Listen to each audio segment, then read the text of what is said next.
Setelah semangat,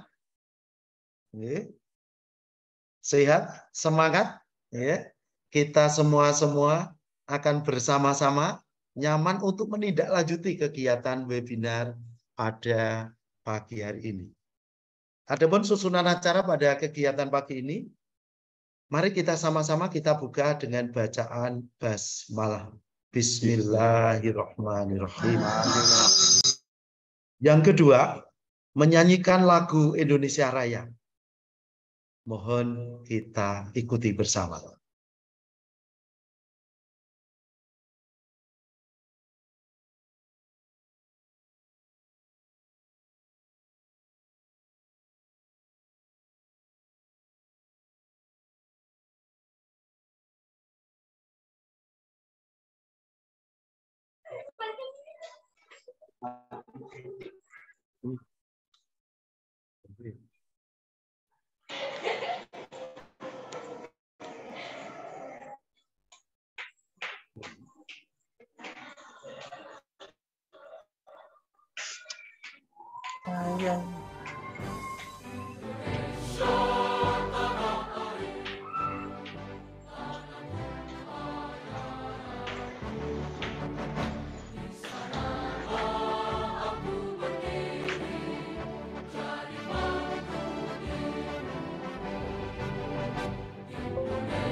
Untuk selanjutnya adalah sambutan sekaligus berkenan membuka kegiatan webinar dengan tema pemanfaatan aplikasi si pemikat untuk mendukung pembelajaran berdiferensiasi. Yang langsung akan disampaikan beliau, Bapak Kepala Dinas Pendidikan dan Kebudayaan Kabupaten Kendal. Beliau Bapak Wahyu Yusuf Ahmadi, SSTP MSI. Untuk itu, kami perkenalkan beliau Bapak Wahyu untuk berkenan memberikan sambutan sekaligus pengarahan dan pembukaan kegiatan webinar kali ini. Kesempatan disampaikan Bapak. Matur nuwun Pak Karti, yang di kesempatan ini berkenan menjadi host nih Pak Koordinator Pengawas luar biasa nih. Bismillahirrahmanirrahim. Assalamualaikum warahmatullahi wabarakatuh. Waalaikumsalam warahmatullahi wabarakatuh. Salam sehat, salam semangat, salam sejahtera, salam Om Swastiastu, Namo Buddhaya, salam kebajikan rahayu. Dengan semangat selalu untuk kita semua. Di kesempatan yang baik ini, selamat berpuasa juga bagi Bapak Ibu kaum muslimin muslimat yang menjalankan ibadah puasa. Semoga ibadah puasa Ramadan kita penuh berkah, kemudian juga diterima oleh Allah Subhanahu wa Ta'ala, semakin meningkatkan iman dan takwa kita, dan tentu saja tidak mengurangi Bapak Ibu sekalian semangat kita untuk terus bekerja, berkinerja. Yang saya hormati Bapak-bapak narasumber, baik Pak Sas dari Tanoto Foundation, matur nuwun sangat. Kemudian Tanoto Foundation ini terus selalu membersamai kita. Dan saya kira Tanoto Foundation ini menjadi sebuah spirit, menjadi sebuah penyemangat bahwa Tanoto Foundation sekian waktu juga tidak pernah putus asa, tidak pernah tidak membersamai kita, sehingga atas program, kegiatan, inovasi yang memang sudah kita sepakati dan kita jalankan bersama, saya kira juga harapan saya seperti ini, begitu, tidak hangat-hangat tai ayam begitu, cuma harus berlanjut, ada keberlanjutan, kontinuitasnya ada, kemudian berkesinambungan, bertindak lanjut, Bapak Ibu sekalian. Kemudian yang saya hormati narasumber kedua Mas Toro. Mas Toro kemarin habis mengikuti diklat kepemimpinan tingkat 4 atau PKP namanya, dan alhamdulillah dari Among Siswa ada satu turunannya yaitu si pemikat, itu dibawa oleh Mas Toro kemarin.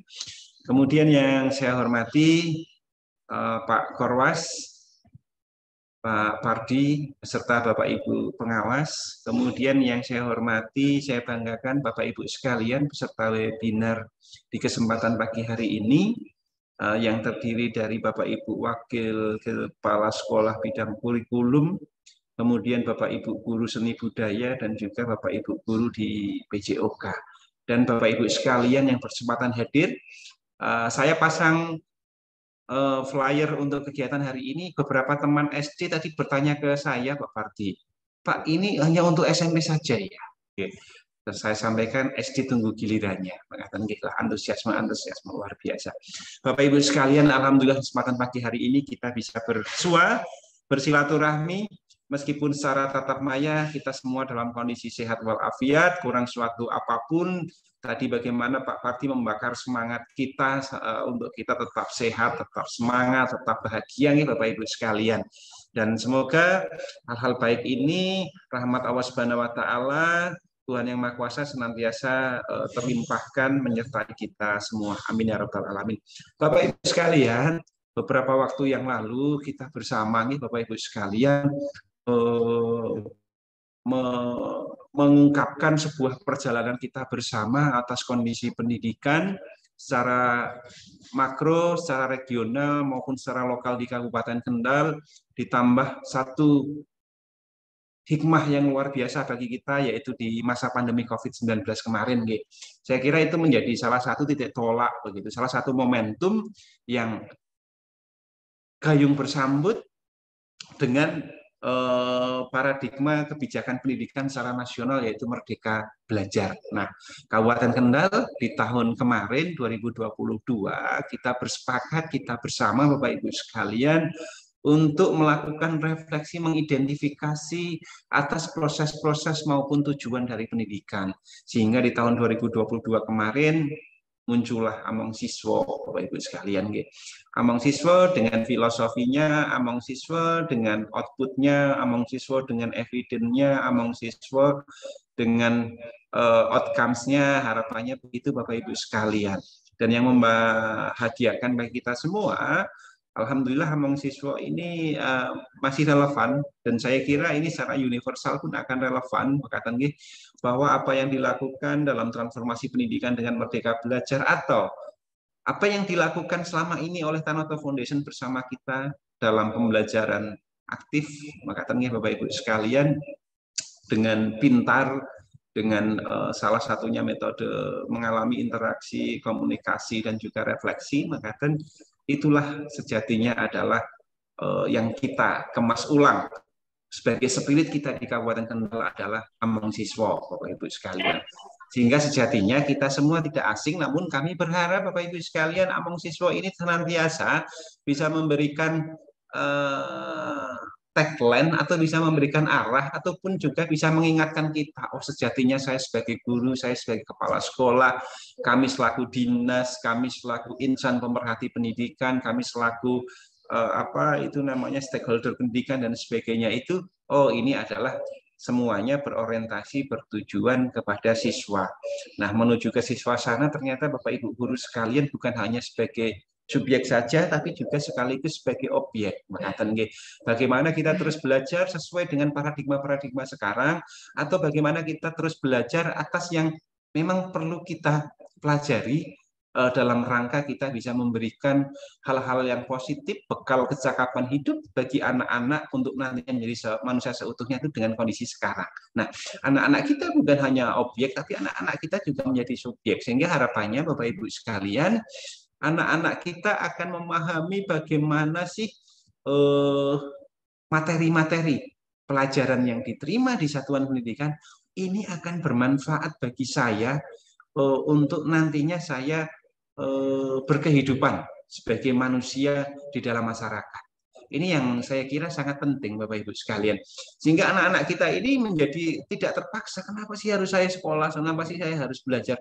Ternyata karena saya ini membutuhkan ini untuk nantinya saya menjadi manusia seutuhnya di dalam masyarakat yang harapannya tentu saja banyak memberikan menebar manfaat, berkontribusi untuk pembangunan baik secara lokal maupun secara nasional bahkan bisa internasional. Nah, Bapak Ibu sekalian, kemudian anak-anak kita ini kan dengan karakteristik minat dan bakat masing-masing. Maka beberapa kali saya sampaikan bagaimana anak saya yang merupakan buah hati saya dan istri saya itu pun 1, 2, dan 3 itu juga minat, bakat, karakteristik, dan potensinya pun beda-beda.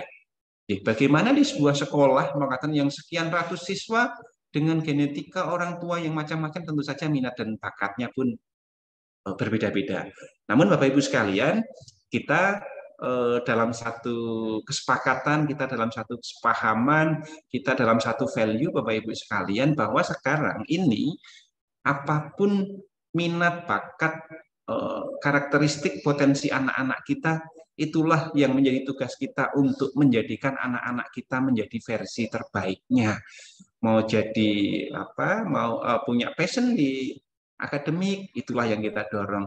Punya passion di olahraga, itulah yang kita dorong. Punya passion di seni budaya, itulah yang kita dorong. Oke, Bapak Ibu sekalian.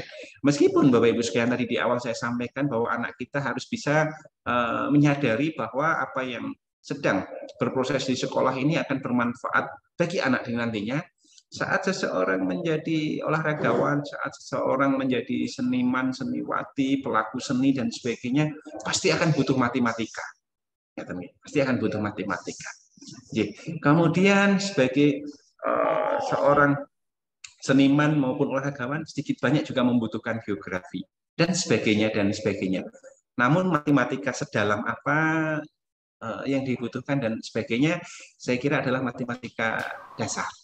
Sehingga harapannya anak-anak kita dengan sekarang paradigmanya adalah nang no yen awakmu pengen jadi atlet karena awakmu ternyata punya minat di olahraga basket katakanlah, tekuni itu, tapi kamu nantinya kalau menjadi pemain basket bagus prospek ngaten nggih, nanti kamu sehingga anak-anak kita akan punya inner power gitu nggih. Jadi semacam power yang effort yang memang dari anak sendiri untuk belajar. Saya kira akan berbeda saat anak dipaksa dengan yang dari anak sendiri. Nah, alhamdulillah Bapak Ibu sekalian, yang membahagiakan adalah Among Siswa, saya kira relevan dan ini mari kita terus bawa. Salah satu evidence dari Among Siswa adalah si pemikat, yaitu sistem informasi pembinaan minat dan bakat bagi peserta didik Bapak Ibu sekalian. Nah, ini ternyata juga berjalan Bapak Ibu sekalian.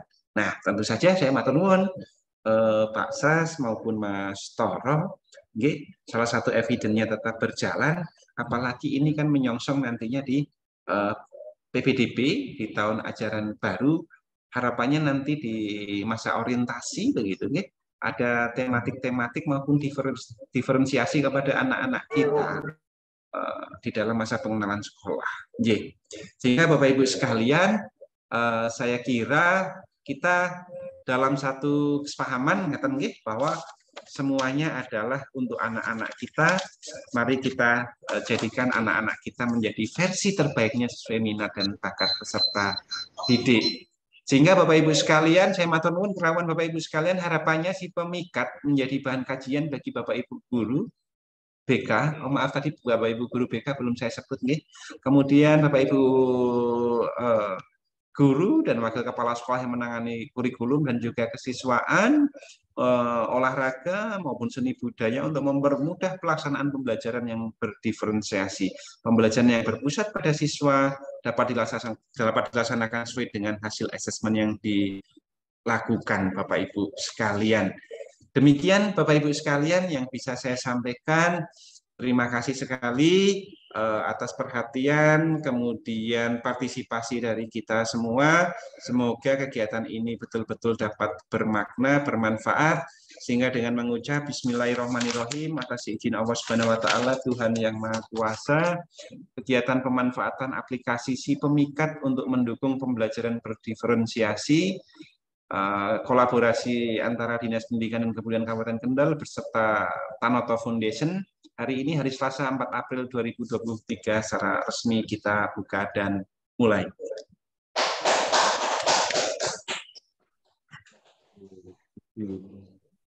Semoga Bapak Ibu sekalian kita senantiasa diberikan kekuatan kesehatan lahir batin, kita senantiasa diteguhkan niat, dan kita semua bersama bisa saling berkolaborasi untuk mengimplementasikan apa yang memang sudah kita rencanakan, apa yang memang sudah kita doakan untuk peningkatan kualitas pendidikan khususnya di Kabupaten Kendal.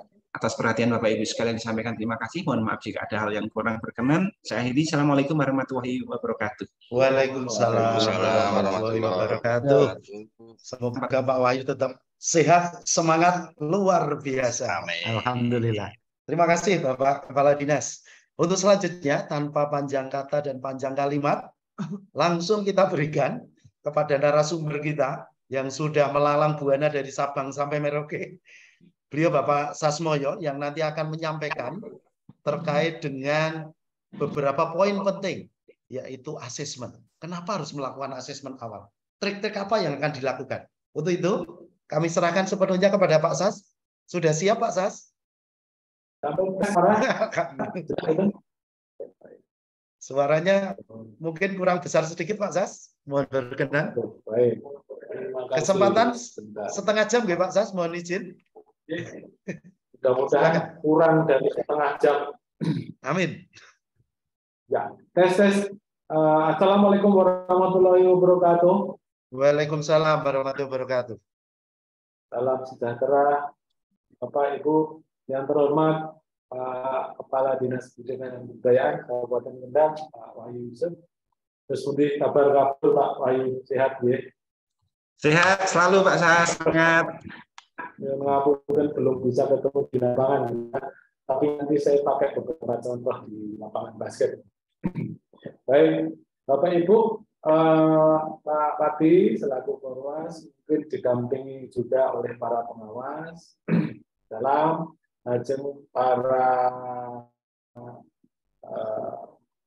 wakil kepala sekolah bagian kurikulum di Pak Pati.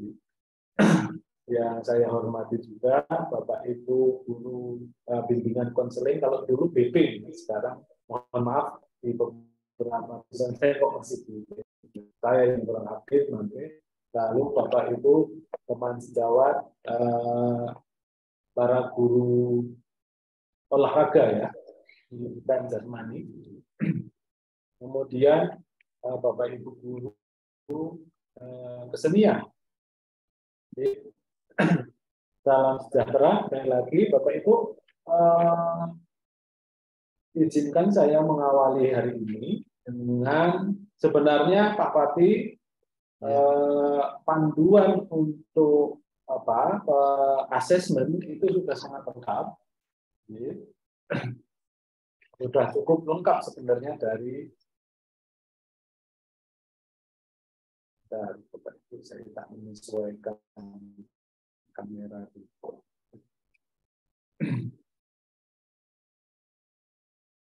Baik, suara jelas ya Pak Parti ya.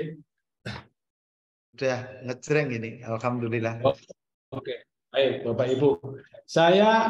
Tapi saya juga paham bahwa banyak sekali panduan, aturan, pedoman itu kan berupa dokumen yang panjang begitu sih.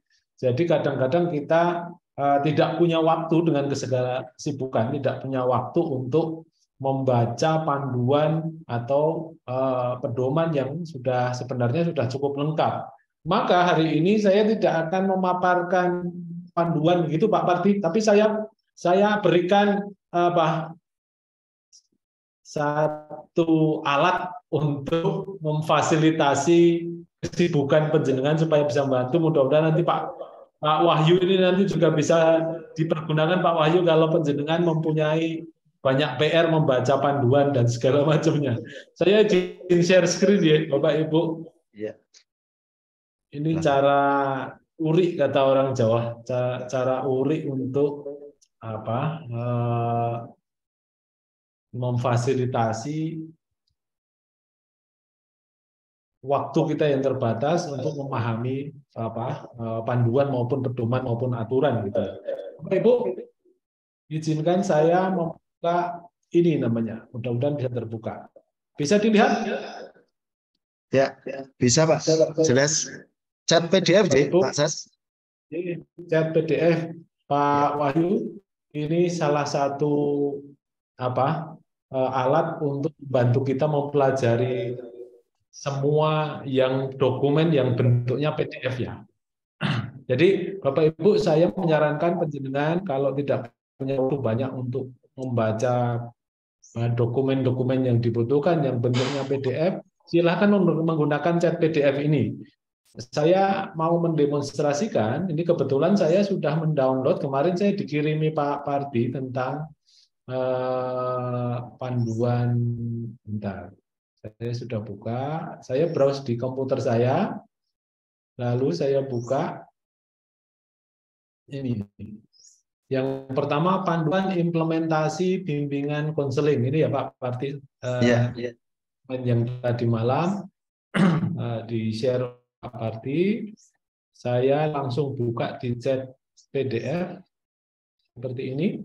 Maka chat PDF akan membacakannya buat Bapak Ibu. Nah, saya mengundang nih ke para guru bimbingan konseling untuk mencari tahu apa yang Bapak Ibu ingin ketahui dari panduan implementasi bimbingan konseling ini. Ayo, jadi dengan chat PDF ini kita jadi sudah dibacakan ya Bapak Ibu. Seperti itu. Isinya seperti ini. Nah, selanjutnya kalau Bapak Ibu ingin mengetahui lebih lanjut tentang panduan ini, Bapak Ibu tinggal bertanya. Misalnya mau bertanya apa? Ya, silakan ini yang mau bertanya ini. Bimbingan konseling. Oke. Mau bertanya apa? Mumpung ada yang membantu membacakan panduan loh, daripada baca sendiri. Yang di pertanyaan itu hanya pemandu ya Pak Sas ya? Iya, betul. Ini kurang lebih isi panduannya ada di 3 pertanyaan utama, tapi kalau mau bertanya lebih detail, mari Bapak Ibu. Misalnya nih, saya mengawali nih Pak Parti ya, apa bentuk layanan bimbingan konseling? Ini ya. Apa bentuk layanan bimbingan konseling ya Pak Sas ya? Oke. Sekolah gitu ya. Nanti teman-teman guru BK bisa mencoba juga sama guru-guru apa lain ya Pak Sas ya? Jadi ini pertanyaannya saya tulis, saya tinggal klik enter ya Bapak Ibu, atau diklik panahnya. Nah, selama jawabannya ada di panduan itu, maka akan dijawab seperti ini. Nah, ini kalau Pak Wahyu sebagai kepala dinas sering mendapatkan panduan, ya tinggal dimasukkan seperti ini Pak Wahyu, nanti tinggal Bapak bertanya langsung kepada chat PDF apa yang menjadi isi, atau Bapak Wahyu mau cari tahu apa dari panduan tersebut. Nih, Bapak Ibu sudah muncul jawabannya, apa bentuk layanan bimbingan konseling di sekolah? Ya, referensinya Bapak Ibu kalau dilihat ada di halaman 39, bentuk layanan bimbingan konseling di sekolah dapat berupa bimbingan preventif dan konseling kuratif yang bisa dilakukan bersama dengan profesi lain seperti terapis, psikolog, dan psikiater. Nah, sekecil sih Bapak Ibu, tidak perlu membaca panduannya. Jadi keterampilan bertanya ini Pak Sas, teman-teman harusnya. Betul, ayo. Jadi misalnya nih, ada enggak ya di chat room ya? Ya. Oh, Di belum. chatroom, monggo silakan Bapak Ibu yang mau bertanya terkait panduan. Ini Pak, sampelnya maaf untuk guru kok BK nggak dulu. bisa di chat ya Pak? Diketik kok nggak bisa. Oh ya, terima kasih. Kalau begitu Langsung bertanya disampaikan langsung saja, Bu. Ya, Oke. saya tulisnya. Saya jadi Pak Cariknya Ibu. Monggo. Silakan Bu, bisa disampaikan Bu pertanyaan yang akan ditulis oleh Pak Sas, dibantu oleh Pak Sas, dan nanti di buku panduan akan menjawab. Ada berada di halaman berapa dan seterusnya. Iya. Monggo silakan Bu. Oke, Assalamualaikum warahmatullahi wabarakatuh. Ini Pak, Waalaikumsalam. yang nomor 3, apa saja strategi yang dapat digunakan oleh guru dan konselor untuk meningkatkan efektivitas bimbingan konseling bagi Apa siswa? saja Terima kasih. yang bisa dilakukan untuk mengefektifkan bimbingan konseling gitu ya Di sekolah. di sekolah. Nah, kalau itu jawabannya ada di panduan, maka dia akan menjawab. Begitu. Oh, ada jawabannya, berarti ada di panduan. Nih, sketsa sih. Tidak perlu membaca sendiri, sudah dijawab. Tapi kan tetap membaca ya Pak Sas kita. Oh iya, kita kan pelajari dokumen. Tetap literasi ya. Ya, nih, ada di halaman 12, Ibu. Nih, jadi ada di halaman 12, monggo dicek kalau tidak percaya. Jadi dengan chat PDF ini, penjenengan bisa mencari tahu lebih detail. Jadi kalau mau menelaah pedomannya bersama-sama dengan guru BK yang lain, itu tinggal bersama-sama duduk, buka chat PDF, yuk kita telaah bersama. Tidak akan yel-yelan, ini acuannya ke halaman berapa, karena jawabannya sama. Berarti Pak Sas, ini ada yang menarik Pak Sas. Berarti tentang asesmen awal itu ada di panduan implementasi BK berarti. Coba ya, kita tahu ya, apa itu asesmen awal untuk siswa gitu ya, misalnya. Ada nggak ya kira-kira? Kalau tidak, nanti kita menggunakan panduan yang lain. Oh, ada itu Pak. Oh, ada.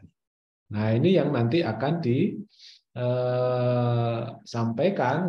Kita beruntung kita dibantu oleh Dinas Pendidikan yang mengembangkan aplikasi khusus untuk asesmen awal ini. Asesmen awal untuk siswa adalah proses pengumpulan informasi tentang kemampuan, kebutuhan, minat, dan karakteristik siswa pada awal tahun ajaran atau saat siswa baru masuk sekolah. Pas Pak Pardi, jadi guru-guru BK khususnya tidak akan terlalu repot karena aplikasinya disediakan oleh Dinas Pendidikan nantinya untuk ini, dan timingnya pas, besok pas di PPDB sebentar lagi kan mulai nih. Nah, cocok banget itu. Cocok banget dan pas ini Pak Sas. Ini ada pendapat bagus ini dari Pak Saiful HS Pak. Non kognitif itu masuk BK Pak. Nah, ini mungkin Pak Sas bisa mendesainkan jawaban melalui panduan, itu sudah ada. Oke, misalnya ya, apa itu asesmen non kognitif? Nah, apakah ada? Oh, ada jawabannya. Berarti di panduan itu lengkap betul sebenarnya. Saking lengkapnya jadi lengkap ya Pak Sas ya. Ya, lengkap hanya ya itu tadi keterbatasan waktu saya paham kita semua sibuk, urusan kita banyak, tapi ini saya perkenalkan sebuah alat ini tadi ya, chat PDF untuk membantu Bapak Ibu. Ada di halaman 57 nih Pak Parti, asesmen. Oh, iya. Ya. Termasuk hidup sehat seimbang ya Pak Sas. Betul, mantap ini. Ini ada pertanyaan menarik dari Bu Francisca ini Pak Sas. Apakah ada contoh untuk asesmen non kognitif? Lah, mari saya copy langsung ya. Iya, copy langsung dari chat aja. Ini kalau itu ada di panduan itu akan dijawab. Tapi kalau tidak ada, nah nanti itu yang akan dipresentasikan oleh Pak Siantoro.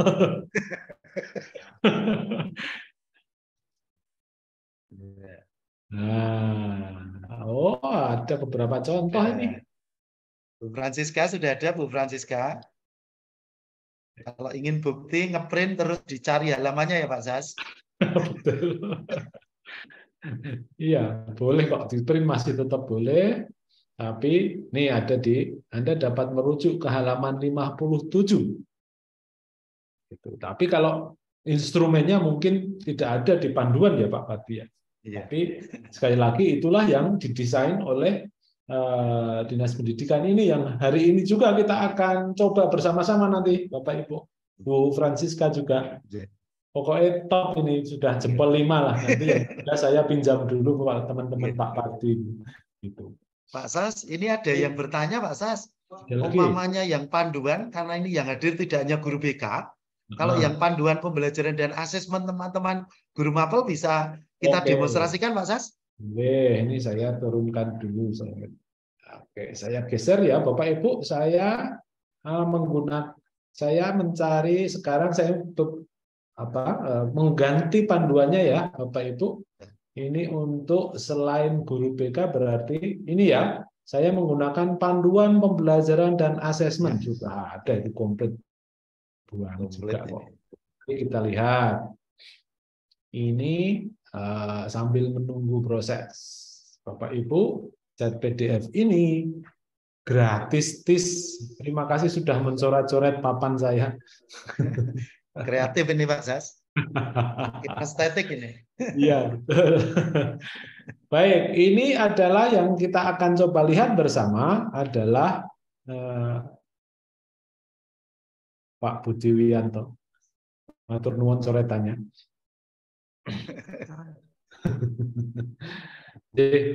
Jadi seperti ini. Sekarang kita menggunakan panduan pembelajaran dan asesmen. Pertanyaan pertama saya memulai lagi Pak Parti. Ya. Silakan, Pak. Perbedaan penilaian dan asesmen ini dari tahun saya masih kuliah ditanyakan terus. Apa tuh bedanya penilaian dengan asesmen gitu. Mudah-mudahan di panduan itu ada jawabannya. Oh, ada banget komplit. Bagus. Jawabannya juga sangat jelas, Pak. Penilaian adalah proses pengumpulan informasi tentang kemampuan atau prestasi seseorang dalam suatu bidang tertentu, sedangkan asesmen adalah proses pengumpulan informasi yang lebih luas dan komprehensif tentang kemampuan, potensi, minat, dan karakter individu. Nah, beda ya. Ternyata di panduan itu sudah dijelaskan. Cetho kata orang Jawa, cetho welo-welo gitu. Berarti sekali lagi pertanyaan menjadi kata kunci. Itu Pak Sas. Dan ini bisa memudahkan kita ketika banyak regulasi ya Pak Sas bagi Bapak Ibu guru ya. Betul. Jadi sekarang sepertinya dengan banyak teknologi yang membantu kita untuk memahami konsep panduan pedoman itu kita hanya tinggal mengembangkan keterampilan bertanya. Apa sih yang mau kita pahami dari panduan ataupun konsep yang ada. Monggo. Nah, ini ya sekarang giliran yang guru waka kurikulum, guru penjas maupun guru kesenian, monggo. Ini ada pertanyaan menarik Pak Sas. Walaupun nanti di forum tanya jawab ada, tapi ini menarik untuk menyemangati kita. Ini dari guru BK SMP Nidaul Islam, Weleri ini Pak. Oh iya, oke. Harus di-download dulu file PDF-nya, begitu Pak. Pak Sas, mungkin bisa disampaikan.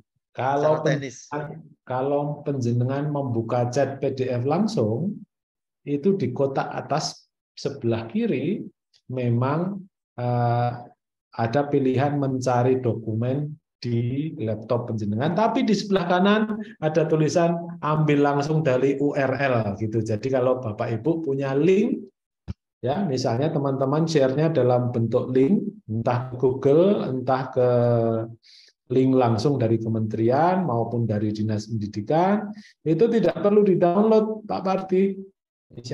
Atas nama siapa ya ini tadi yang bertanya? Tadi dari SMP Nidaul Islam Weleri. Dan itu sudah di alamat webnya sudah ditulis Pak Sas. Terima kasih nih. Nah itu www.chatpdf.com. Ini ada pertanyaan Pak Sas dari Ainul Fajri SMP Kanisius Pak Sas. bisa kita tanyakan lewat chat Oke. media, Pak Sas. Contoh jenis-jenis assessment. Oke. PJOK. Apa contoh? Nggak usah contoh lah. Apa jenis assessment untuk PJOK gitu ya? Penjasa orgas. Ada enggak ya? Oh, ada nih. Komplit, Pak. Halaman 39, monggo dicek. Asesmen mata pelajaran keterampilan dapat berbentuk observasi, demonstrasi, tes lisan, tes tulis, jenis asesmen sesuai karakteristik. Tapi nanti jangan khawatir, nanti bisa sepertinya semalam saya melihat demonya aplikasi yang nanti si pemikat ini ada beberapa aspek yang langsung bisa kita coba nanti di akses.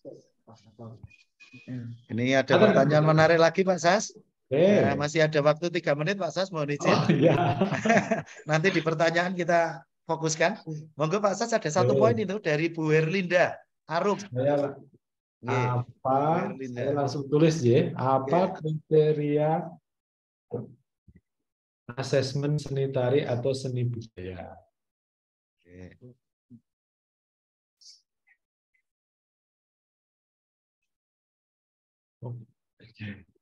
Sebentar. Oke. Saya stop sharing sebentar ya Pak Pardi. Ya. Ini ada yang langsung praktik loh Pak Sas dari Pak Ardilan SMP 2 Kendal. Saya sudah nyoba sip begitu. Tapi tetap bertanya ya Pak Ardilan. Wah, ini berarti tidak cuma istimewa Pak, ini Siti mewah. Tapi di sini Bu Siti ada banyak loh Pak Sas. Baik, Pak Marti ternyata halaman yang khusus tentang kriteria asesmen seni tari dan seni budaya itu tidak ada, tapi halaman 40 menjelaskan bahwa kriteria ketercapaian tujuan pelajaran harus menjadi pertimbangan dalam memilih instrumen. Maka ketercapaian tujuan pelajaran sepertinya termasuk di mata pelajaran seni tari ataupun seni budaya. Ini ada satu penanya. Ada lagi. Nanti kita simpan dulu dari Pak Suyati sampai 1 Cepiring. Jawab atau nanti kita diskusi ditanya jawab nanti di diskusi yang terakhir. Ini saya jawab sekilas saja. Pak Suyati matur nuwun, apakah mirip dengan chat OpenAI dengan HP mudah di handphone bisa dilakukan Pak Suyati? Apakah mirip dengan chat OpenAI? Kalau OpenAI terhubung dengan web langsung, itu mengakses seluruh informasi yang ada di internet, tetapi kalau chat PDF ini mengakses semua informasi yang ada di PDF, yang di dokumen yang kita letakkan di chat PDF. Jadi kalau jawabannya tidak ada di dokumen tersebut, maka si chat PDF ini tidak mampu menjawab. Tapi paling tidak diawali dengan kata maaf. Kadang lebih manusiawi ya daripada manusia. Kadang kita kalau tidak tahu lupa bilang maaf. Ngaten Mbak Pilih, Pak Parti? Siap. Sepertinya rame pada langsung mencoba ini. Iya. Katanya Pak Sas kan gini, kemarin bercerita, pembelajaran yang aktif itu yang melibatkan ya. Silahkan terlibat masing-masing. Terima kasih Pak Sas. Mantap ini. Nanti ini baru pemateri Pak Sas, nanti kita lanjut di forum diskusi. Setelah ini Pak Toro, Pak Sakban Siantoro, sarjana psikologi. Ini perancangnya beliau. Beliau yang menciptakan, beliau yang mendesain bersama tim pendesainnya, yang ini harus kita laksanakan bersama. Yang tadi secara regulasi sudah ada, semua harus asesmen awal, maka alat bantunya lewat Pak Sakban Siantoro ini. Untuk itu, kami serahkan sepenuhnya kepada narasumber kedua, Bapak Sakban Siantoro, sarjana psikologi, kasih peserta didik dan pembangunan karakter sekolah, Disdikbud Kabupaten Kendal. Untuk itu kita beri tepuk tangan yang meriah untuk beliau. Waktu beliau adalah 30 menit. Monggo dipersilakan, Pak Toro nanti akan mensimulasikan terkait dengan aplikasi si pemikat. Monggo Pak. Matur nuwun Pak Parti. Assalamualaikum warahmatullahi wabarakatuh.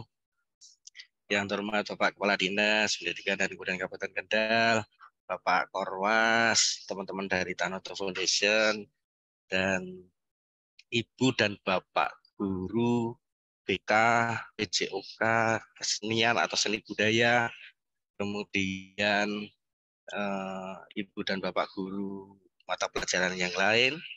Pertama-tama marilah kita panjatkan puji syukur kehadirat Allah Subhanahu wa taala. Hari ini kita masih bisa berkumpul untuk melaksanakan webinar terkait dengan pembelajaran berdiferensiasi.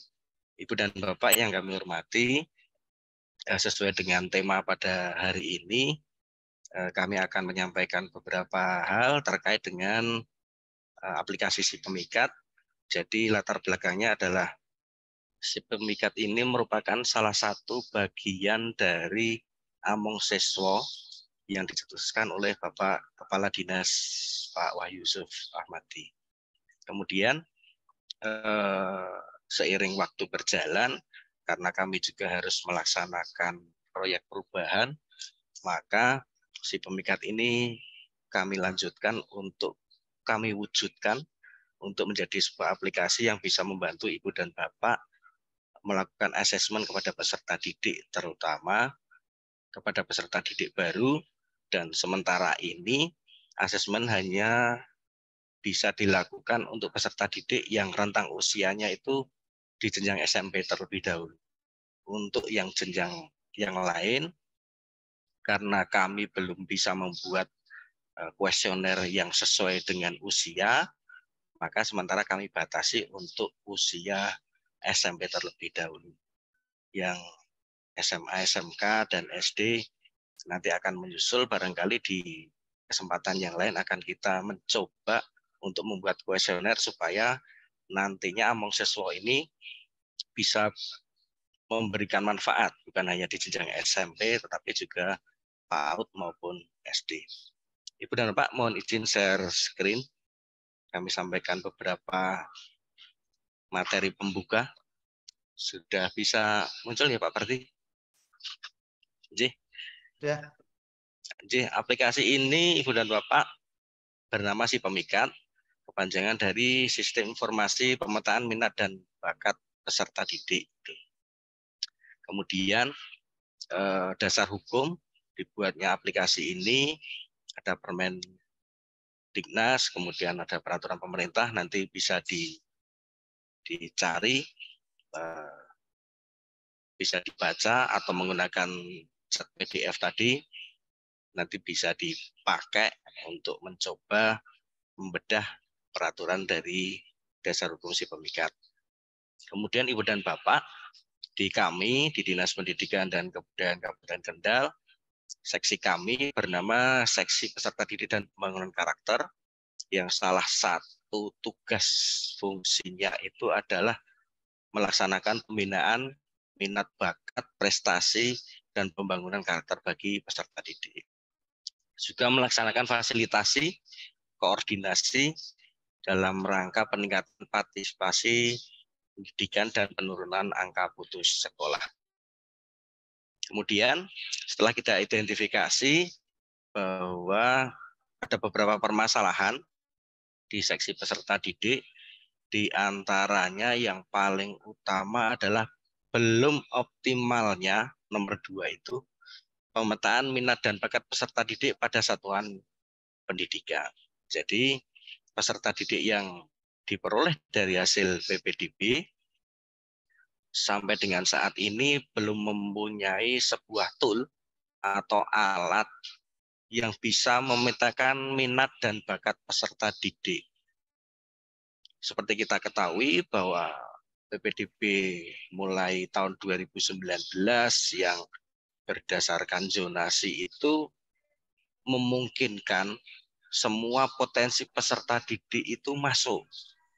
Artinya tidak berdasarkan kriteria akademik, terlepas dari kriteria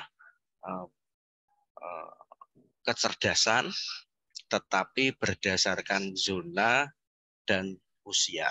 Usia pun bervariatif, dan usia yang lebih tua itu diprioritaskan sehingga memungkinkan peserta didik ini berasal dari berbagai macam latar belakang, sehingga perlu dilakukan pemetaan minat bakat untuk memudahkan pembelajaran di satuan pendidikan. Masih banyak sekali permasalahan di seksi peserta didik, tetapi paling tidak kami akan mencoba membedah satu supaya bisa memberikan bantuan kepada ibu dan bapak yang ada di satuan pendidikan, paling tidak untuk bisa memetakan minat dan bakat peserta didik. Kemudian ketika melakukan pembelajaran, ibu dan bapak itu sebenarnya pembelajaran itu, strategi pembelajaran itu mirip dengan strategi pertempuran. Kita coba lihat ya, di Perang Dunia I itu sebuah pertempuran itu dilakukan bahkan tanpa observasi dan pengamatan. Kemudian di Perang Dunia Kedua sudah mulai dilakukan observasi seiring dengan berkembangnya ilmu pengetahuan dan objek yang akan diobservasi itu lebih detail kembali. Kemudian di masa sekarang pembelajaran maupun pertempuran menggunakan sarana elektronik untuk mengenali musuh secara lebih detail. Bahkan potensi, kemudian apa yang dimiliki oleh musuh itu sekarang bisa terdeteksi menggunakan sarana elektronik. Ibu dan Bapak, begitu juga dengan yang namanya minat dan bakat. Pada masa dahulu mungkin minat bakat ini menjadi ranah dari salah satu disiplin keilmuan yang menuntut misalnya seseorang akan diobservasi minat dan bakatnya itu harus hadir, kemudian melaksanakan tes secara klasikal, tertulis, dan tatap muka. Maka melalui si pemikat ini kami mencoba mensederhanakan supaya bagaimana potensi minat dan bakat itu bisa dipotret oleh Bapak Ibu menggunakan aplikasi yang sudah kami siapkan. Oleh karena itu, mulai tahun 2022 kemarin, kami bekerja sama dengan Universitas Mercubuana Yogyakarta untuk menyusun sebuah kuesioner yang dipakai oleh peserta didik jenjang SMP sehingga bisa memetakan minat dan bakatnya. Salah satu landasan teori adalah dari Gardner yang mengukur minat dan bakat itu berdasarkan jenis kecerdasan. Kita bedah satu persatu sebelum nanti ke aplikasinya. Ada peserta didik itu yang memiliki kecerdasan linguistik. Ini indikatornya adalah peserta didik tersebut terampil bermain kata-kata, cepat dalam menangkap informasi lewat kata-kata atau auditori, kemudian cenderung berminat pada tugas-tugas membaca atau menulis. Kemudian ada juga peserta didik yang cenderung kepada kecerdasan logika. Peserta didik ini cenderung menyukai penjelasan sebab akibat. Lebih memahami bagaimana cara berhitung, kemudian mengkategorikan sesuatu itu peserta didik itu cukup mahir. Kemudian ada juga kecerdasan spasial atau imajinasi. Peserta didik ini pandai atau cekatan dalam merealisasikan ide-ide dalam bentuk fisik. Bisa dilihat oleh mata, bisa dipegang. Sekaligus peserta didik ini juga peka terhadap warna, garis, ruang, dan bangunan. Kemudian ada peserta didik yang kecenderungan kecerdasannya adalah musikal. Peserta didik ini peka terhadap suara, kemudian gerak tubuh dan irama, dan gemar sekali memainkan alat musik. Kemudian ada peserta didik yang memiliki kecerdasan kinestetik. Ini peserta didik yang gerak tubuhnya itu luar biasa, luas, kemudian suka bergerak, keterampilan tangan dan kakinya berkoordinasi dengan baik, sehingga peserta didik ini biasanya lebih senang dengan kegiatan-kegiatan yang ada gerak tubuhnya seperti olahraga. Kemudian ada juga peserta didik yang memiliki kecerdasan interpersonal. Peserta didik ini memberikan perhatian lebih kepada teman, peka pada suasana hati, dan jiwa sosialnya biasanya cukup tinggi. Kalau ada peserta didik yang kesulitan, biasanya tertarik lebih dulu untuk membantu. Kalau ada sesuatu yang menyentuh hati, biasanya peserta didik ini juga lebih mudah terenyuh, kalau dalam bahasa Jawa. Kemudian ada juga kecerdasan intrapersonal. Ini cenderung peserta didik tersebut bekerja untuk tujuan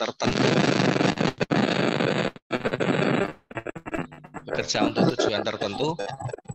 Kemudian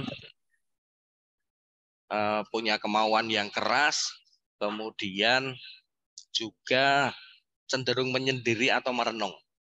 Jadi ingin bekerja secara mandiri, kemudian tetapi mempunyai kemauan yang keras untuk mencapai. Ada juga kecerdasan naturalis, ini memiliki kecenderungan atau minat pada alam, hewan, tumbuhan, tertarik pada alam terbuka, menyukai warna-warni alam, kemudian juga tertarik pada bidang-bidang yang berhubungan dengan tubuh dan alam semesta. Ini 8 kecerdasan yang nanti akan bisa dipetakan dari si pemikat. Kami juga memetakan melalui si pemikat itu ada aspek mata pelajaran. Di antaranya adalah bahasa atau literasi dan matematika numerasi, kemudian IPA, IPS, atletik atau lari, permainan bola besar dan kecil, renang, kemudian informatika, dan 4 mata pelajaran seni yang nanti bisa dipakai untuk memetakan peserta didik tersebut cenderung pada mata pelajaran apa yang diminati sesuai dengan minat dan bakatnya. Ibu dan Bapak, untuk alamat si pemikat ini ada alamat, sebenarnya ini masih kurang alamat si pemikat kendalkap.id. Nanti bisa kita coba, mohon izin Pak Parti untuk kami demokan sebentar terkait dengan aplikasi si pemikat ini. Ya, siap Pak Toro, siap mencoba bersama-sama, monggo. Nanti bisa dicoba bersama-sama, Ibu dan Bapak. Aplikasi ini akan kami buka untuk beberapa waktu. Silakan dicoba secara mandiri terlebih dahulu, karena secara prinsip peserta didik itu sebaiknya menggunakan aplikasi ini ketika peserta didik tersebut melaksanakan MOPDB di awal tahun ajaran. Jadi ada waktu khusus yang nanti akan kita sediakan kapan aplikasi ini nanti akan dibuka. Langsung menuju ke alamat si pemikat.kendalkap.id. Di sini ada beberapa menu, Ibu dan Bapak. Ada distribut, ini nanti akan tertaut dengan link distribut.kendalkap.go.id. Kemudian di sini ada juga menu pengembangan. Ini terkait dengan latar belakang, kemudian tujuan adanya si pemikat, kemudian jenis-jenis kecerdasan yang akan kita petakan. Kemudian ada juga kami cantumkan kegiatan-kegiatan peserta didik yang berjenjang, termasuk beberapa foto-foto kegiatan. Kalau terkait dengan kuesioner, Ibu dan Bapak langsung menuju kepada menu kuesioner. Kita coba klik kuesioner. Nah, di sini nanti Ibu dan Bapak bisa langsung mengisi nama peserta didik. Contoh saja ya, langsung. Jenis kelamin, asal sekolah,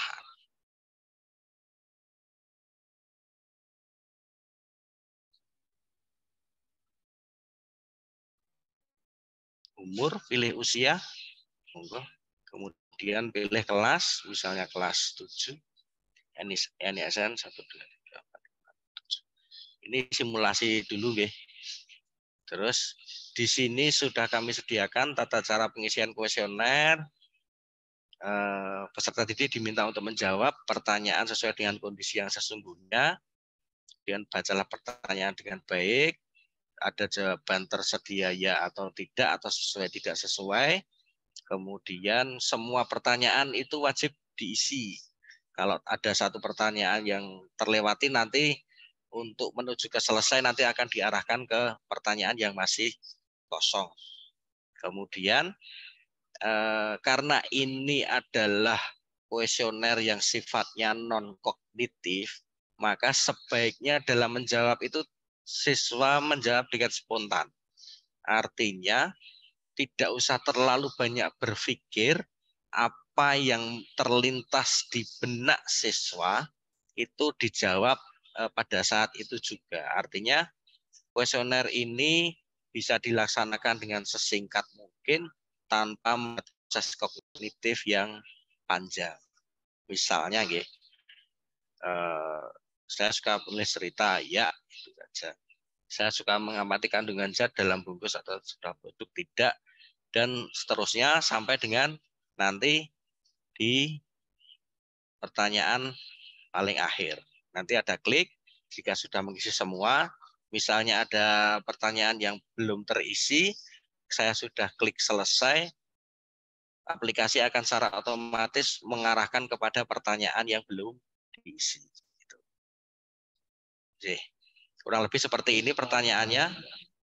Kemudian Jadi harus diisi ya Pak? Harus diisi ya, semua? wajib diisi semua, tidak boleh dilewatkan. Kalau dilewatkan secara otomatis nanti akan menuju kepada pertanyaan yang masih kosong. Ini sedikit terkait dengan kuesioner. Nanti bisa dicoba Ibu dan Bapak.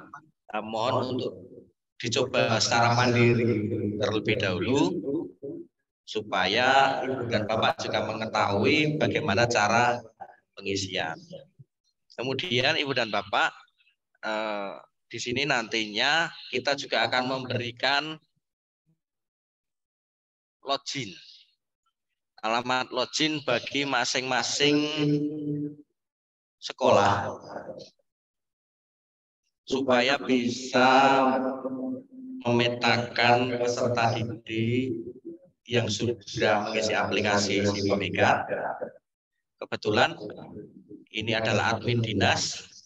Kami contohkan, kami nanti mohon sekolah atau satuan pendidikan untuk menunjuk satu user yang dipasrai untuk menjadi admin dari si Pemikat ini. Nanti akan kami berikan user secara individu per masing-masing sekolah.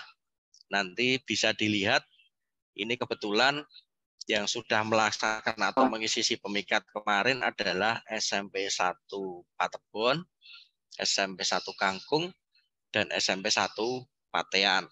Kami sudah mendapatkan 1.376 siswa yang mengikuti trial untuk pelaksanaan si Pemikat di tahun 2022 kemarin.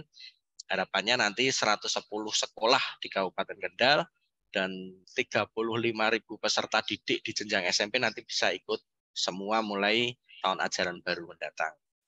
Kalau sudah terkumpul data seperti ini, nanti Persatuan Pendidikan, Ibu dan Bapak akan bisa melihat grafik seperti ini. Ya, matur nuwun, diingatkan. Yang lebih seperti ini, nanti bisa dilihat berapa peserta didik yang mempunyai kecenderungan minat bahasa, kemudian juga minat dan bakat yang lain, kemudian secara laporan, ini per individu bisa kita ketahui. Yang bersangkutan itu mempunyai kecenderungan minat dapat di bidang apa. Kita juga bisa ekspor ke Excel. Ibu dan Bapak, kalau nanti peserta didik sudah bisa mengisi, nanti bisa diketahui. Jadi grafik minat bakatnya apa, per peserta didik nantinya juga bisa diketahui yang bersangkutan itu memiliki kecenderungan minat bakat di bidang apa secara kumulatif per sekolah ya. Kemudian ini terkait dengan admin. Nanti secara umum kita akan bintekan secara mandiri Pak admin tersebut supaya bisa mengoperasikan aplikasi si pemikat ini secara langsung. Mungkin itu sementara terkait dengan pengenalan aplikasi si pemikat. Jadi karena ini non kognitif, harapannya Ibu dan Bapak nanti bisa mencoba terlebih dahulu, yang terutama guru BK, supaya nanti ketika ada kendala terkait dengan pengisian di peserta didik di tahun ajaran baru nanti, paling tidak guru BK bisa mengarahkan, atau bisa juga dibantu oleh teman-teman yang paham IT misalnya, ada kesulitan. Ngaten Pak Marti, dikembalikan sepertinya pas nih. Terima kasih Pak Taro, mantap ini. Kita beri tepuk tangan sekali lagi. Sekarang kita sudah jelas. Jadi asesmen awal itu menjadi kewajiban kita bersama sebagai guru. Yang asesmen non diagnostik, asesmen non kognitif dilakukan oleh guru BK ketika awal tahun, dan datanya ini sudah ada dibuatkan oleh Pak Toro. Nah sekarang datanya cara mengolahnya bagaimana? Terus cara untuk tindak lanjutnya bagaimana di dalam pembelajaran sebagai seorang guru. Nah ini kami mohon Pak Sas untuk mendeliver ini. Jadi mengirimkan ini bagaimana trik-triknya. Ketika anak ini tipe belajarnya visual bagaimana, kinestetik bagaimana, auditori bagaimana. Ini harus kita fasilitasi, kita layani. Agar apa? Bakat minatnya jadi optimal. Untuk itu kami serahkan Pak Sas. Waktunya juga agak pendek Pak Sas. 15 menit Pak Sas. Mohon maaf. Nanti kita banyak tanya jawab. Oke, matur suwun, monggo. Baik, terima kasih Pak Parti, terima kasih Pak Siantoro. Mantap ini kita dibantu banyak. Jadi pertanyaan beberapa guru BK tadi tentang bagaimana mengumpulkan data atau mengambil data melalui asesmen non kognitif sepertinya akan sangat terbantu itu ya. Sekaligus datanya juga bisa dimonitor oleh Dinas Pendidikan dalam hal ini supaya kalau ada yang memang benar-benar dalam tanda kutip meletik itu ya, bakatnya memang sangat kuat di bidang tertentu, nah itu bisa diberikan bimbingan yang lebih luas begitu ya Bapak Ibu. Saya akan mulai dari pertanyaan mendasar dulu. Kenapa sih kok kita kurang gawean, kurang kerjaan melakukan asesmen non kognitif ini? Apa tidak cukup kita melatih keterampilan berpikir saja di satuan pendidikan atau di sekolah gitu ya. Saya izin mau menayangkan ini dulu Pak Parti. Saya mulainya dari ini Pak Parti. Saya tadi itu buka di internet. Ini loh. Saya itu buka. Tapi kalau ini apa? Nih. Ada nama-nama ini ya, Bapak Ibu. Ada yang kenal mboten Pak Parti? Kenal lewat media sosial kalau ketemu belum. Bill Gates tahu ya, Bill Gates ya? Kawan. Bill Gates tahu ya Bapak Ibu. Mark Zuckerberg tahu ya? Kalau mainan Facebook, ini yang bikin Facebook. Lady Gaga ini penyanyi luar biasa. Lalu bawahnya Steve Jobs. Kalau Bapak Ibu pakai laptop yang gambarnya apel kroak, nah itu Steve Jobs. Lalu Ellen DeGeneres ini penyiar TV sangat terkenal. Oprah juga salah satu perempuan terkaya yang juga penyiar TV. Steven Spielberg, kalaupun jenengan suka melihat film yang animasinya luar biasa, itu karya-karyanya Steven Spielberg. Nah, saya juga akan memperlihatkan lagi ini loh, ada nih, ada 20 tokoh terkenal yang tidak selesai sekolahnya gitu ya. Itu. Ada banyak sekali. Nah, itu yang tertulis saja lah, tidak usah dilihat satu-satu. Ada Thomas Alva Edison, kita tidak dapat lampu listrik kalau tidak Thomas Alva Edison itu nanti. Ada Benjamin Franklin, ada Albert Einstein, dan sebagainya. Kenapa saya menunjukkan ini kira-kira ya, Bapak Ibu? Nah, orang-orang ini, orang-orang yang sangat terkenal dan sangat berjasa di dunia ini, mereka semua drop out dari sekolah. Kenapa drop out dari sekolah? Karena dianggap lemah, dianggap terlalu lambat, terlalu minatnya sejak awal terlalu spesifik, sehingga di model pendidikan yang generalis yang semua harus dipelajari, misalnya di SMP sekarang ada berapa mata pelajaran Pak Parti? Kalau SMP Pak Parti? Ada 11. Nah, harus bagus semua nilainya di 11 mata pelajaran. Jadi orang-orang ini salah beberapa itu tidak cocok karena mereka tidak bagus di semua mata pelajaran, bahkan di beberapa pelajaran mereka sangat jeblok begitu, sehingga mereka kemudian memutuskan untuk keluar atau dikeluarkan oleh pihak sekolah atau ditarik keluar oleh orang tuanya, begitu. Ya, nah beruntung mereka orang-orang yang tidak menyerah belajar secara mandiri gitu. Tapi saya membayangkan pasti banyak juga anak-anak yang keluar dari sekolah kemudian tidak melanjutkan belajarnya gitu karena tidak terfasilitasi, tidak punya passion, tidak punya spirit yang sama. Maka saya akan memperlihatkan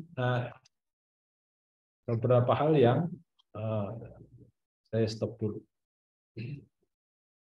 Ini Bapak Ibu. Saya sudah mempersiapkan satu presentasi tentang mudah-mudahan mau terbuka. Oh ya, sebentar kita nunggu terbuka ya Bapak Ibu. Bisa dibaca Bapak Ibu? Bisa Pak Sas. Asesmen diagnostik dan implikasinya pada PBM. Implikasinya pada pembelajaran ya. Baik Bapak Ibu. Nah, saya utarakan sedikit saja. Nanti Bapak Ibu ini saya kirimkan ke penjenengan jadi tidak perlu khawatir, tidak perlu nyatet kecuali memang gaya belajarnya itu dengan nyatet gitu ya. Kalau tidak nyatet artinya tidak belajar gitu. Tidak apa-apa, itu sah-sah. Tapi ada juga yang tidak harus. Pada prinsipnya begini Bapak Ibu, tadi sudah disebutkan ya. Ada asesmen diagnostik, ada asesmen diagnostik yang kognitif, ada yang non kognitif. Prinsipnya, asesmen diagnostik adalah sebuah asesmen yang akan memampukan guru, berarti kita semua termasuk di dalamnya, untuk mengidentifikasi apa ketertinggalan kompetensi, kenapa kok anak ini kok lambat ya dibanding yang lain, misalnya. Kekuatan, misalnya, wah siapa misalnya si Ardi ini kok kalau disuruh belajar alat musik itu cepat banget, nah, itu. Dan kelemahan peserta didik. Jadi sekali lagi bisa dipakai untuk mengidentifikasi ketertinggalan kompetensi. Kita bisa tahu kekuatan si peserta didik ada di mana maupun kelemahannya. Itu Bapak Ibu. Lalu asesmen diagnostik itu digunakan sebagai acuan pelaksanaan pembelajaran supaya terfasilitasi. Ya, saya tadi di awal mendengarkan betul arahan dari Pak Wahyu, Kepala Dinas, bahwa ini adalah bagian dari Among Siswo. Among Siswo itu kan berarti kita mengembangkan potensi maupun minat dalam bentuk minat dan bakat dari seluruh peserta didik, bukan peserta didik yang berbakat di bidang tertentu saja atau minatnya di minat tertentu saja, tetapi seluruh peserta didik. Jadi nanti kita akan melihat demonstrasinya seperti apa. Nah, asesmen diagnostik ini ada dua, itu sudah ada di panduan yang tadi ya Bapak Ibu. Kalau penjenengan sudah berlatih menggunakan chat PDF tadi, ini sudah ada di situ. Nah, yang banyak disinggung oleh Pak Siantoro tadi adalah asesmen yang kedua, asesmen non kognitif yang bertujuan untuk mengukur aspek psikologis dan kondisi emosional siswa. Ya. Lebih banyak ke arah situ. Nah, kalau kita kemudian melihat secara lebih rinci, asesmen non kognitif yang tadi banyak disebutkan dan dijelaskan oleh Pak Siantoro, itu kan dua hal ini ya, asesmen minat dan bakat. Tadi sudah ada macam-macam, tadi ada yang musikal, ada linguistik, ada sosio emosional, ada kinestetik, itu kan ada di asesmen minat dan bakat. Tetapi ada juga asesmen gaya belajar, strategi belajar yang cocok untuk anak tertentu. Misalnya si anak ini kemudian gaya belajarnya bisa jadi adalah auditori. Jadi kalau dijelaskan dia akan menangkap lebih banyak. Ada juga yang visual, kalau dijelaskan saja tanpa ada yang bisa dilihat, kemungkinan dia tidak optimal. Ada juga yang kinestetik, yang dia harus mencoba melakukan, menyentuh, mengusap, menirukan langsung gitu ya. Jadi dua hal ini yang kalaupun di asesmen gaya belajar belum ada, saya berharapnya nanti kemudian di aplikasi yang ditawarkan oleh Pak Siantoro tadi kemudian dilengkapi juga dengan asesmen gaya belajar. Ya, Bapak Ibu nanti silakan diklik. Maaf, ini nanti kalau di gambarnya diklik, ini ada keterangannya ya, Bapak Ibu, minat dan bakatnya apa. Jadi nanti tinggal diklik saja. Ini loh, asesmen minat dan bakat itu apa. Lalu yang asesmen gaya belajar itu apa, itu sudah ada keterangannya di situ. Monggo kalau mau dipelajari. Nah, apa implikasinya? Itu tadi kan pertanyaan utamanya ya.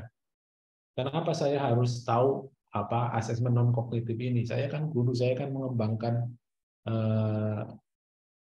keterampilan khususnya keterampilan kognitif bagi siswa. Tapi jangan lupa bahwa ini loh, bagi hal-hal yang berkaitan dengan non kognitif itu berdampak langsung terhadap kualitas kognitif juga. Jadi bagi guru, data-data yang akan diperoleh dari aplikasi tadi yang disampaikan oleh Pak Siantoro, itu antara lain, ini loh implikasinya. Satu, guru akan memperoleh informasi tentang minat dan bakat siswa untuk memfasilitasi pembelajaran yang lebih efektif, entah melalui kegiatan intrakurikuler, kokurikuler, maupun ekstrakurikuler.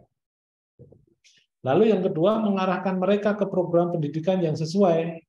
Itu mengarahkan ke kegiatan ekstrakurikuler yang sesuai misalnya. Lalu yang ketiga, mendorong siswa untuk mengembangkan bakat mereka dan meraih prestasi terbaik di bidang yang diminati. Kalau mereka punya potensi yang cukup di bidang tertentu, maka lebih baik itu dulu. Itu juga yang kita kembangkan, begitu ya, kita fasilitasi supaya menjadi optimal potensinya. Kemudian yang keempat, memahami cara terbaik siswa belajar. Itu kita sudah tahu potensinya ada di mana. Nah, cara supaya mengembangkan potensi tersebut, kalau kita bisa tahu strategi belajar yang dipunyai oleh siswa, nah itu kita bisa fasilitasi dengan cara tersebut, nanti ada demonstrasinya. Kemudian menyesuaikan metode pengajaran untuk memfasilitasi pembelajaran yang lebih efektif. Ini yang sekarang ini sedang digalakkan melalui seperti yang ada pada judul webinar hari ini tentang pembelajaran yang berdiferensiasi supaya kita bisa memfasilitasi anak-anak peserta didik yang menggunakan strategi pembelajaran atau gaya belajar ataupun minat yang berbeda-beda. Kemudian yang poin terakhir di sini itu mengembangkan metode pengajaran yang beragam untuk mengakomodasi gaya belajar siswa yang berbeda.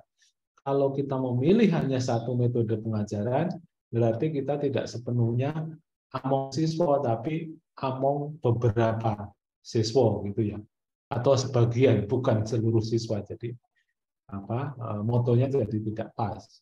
Kita harusnya melayani seluruh peserta didik, namun karena kita nyaman dengan berceramah misalnya, maka peserta didik yang akan mendapatkan keuntungan besar hanya peserta didik yang gaya belajarnya auditori misalnya seperti itu.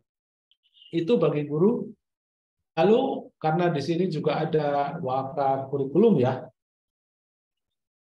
maka implikasinya adalah ini yang pertama, memperoleh informasi tentang minat dan bakat siswa untuk menentukan program pendidikan yang sesuai.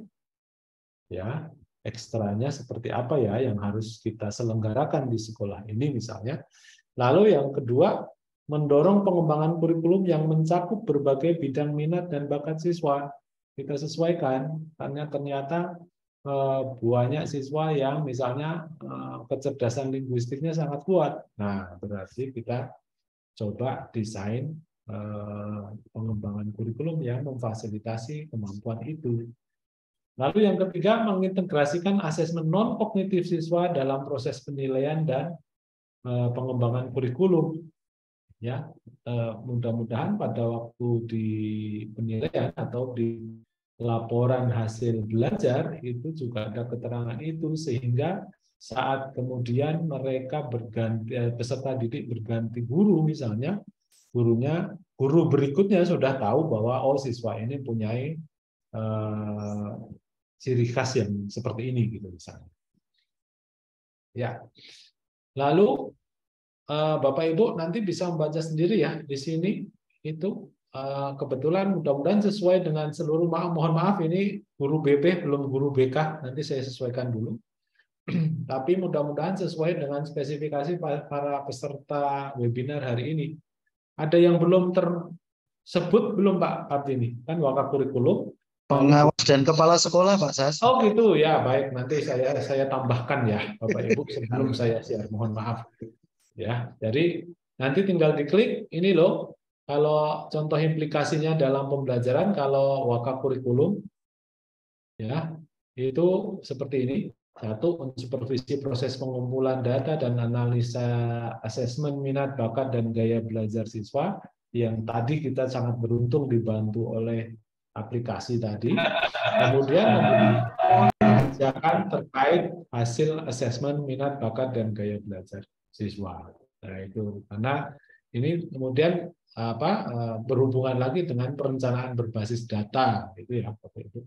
Nah, di sini saya tahu juga tadi ada beberapa guru olahraga, silakan itu tinggal diklik nanti. Nah, Bapak Ibu bisa melihat implikasinya. Jadi misalnya membuat pembelajaran olahraga yang berdiferensiasi.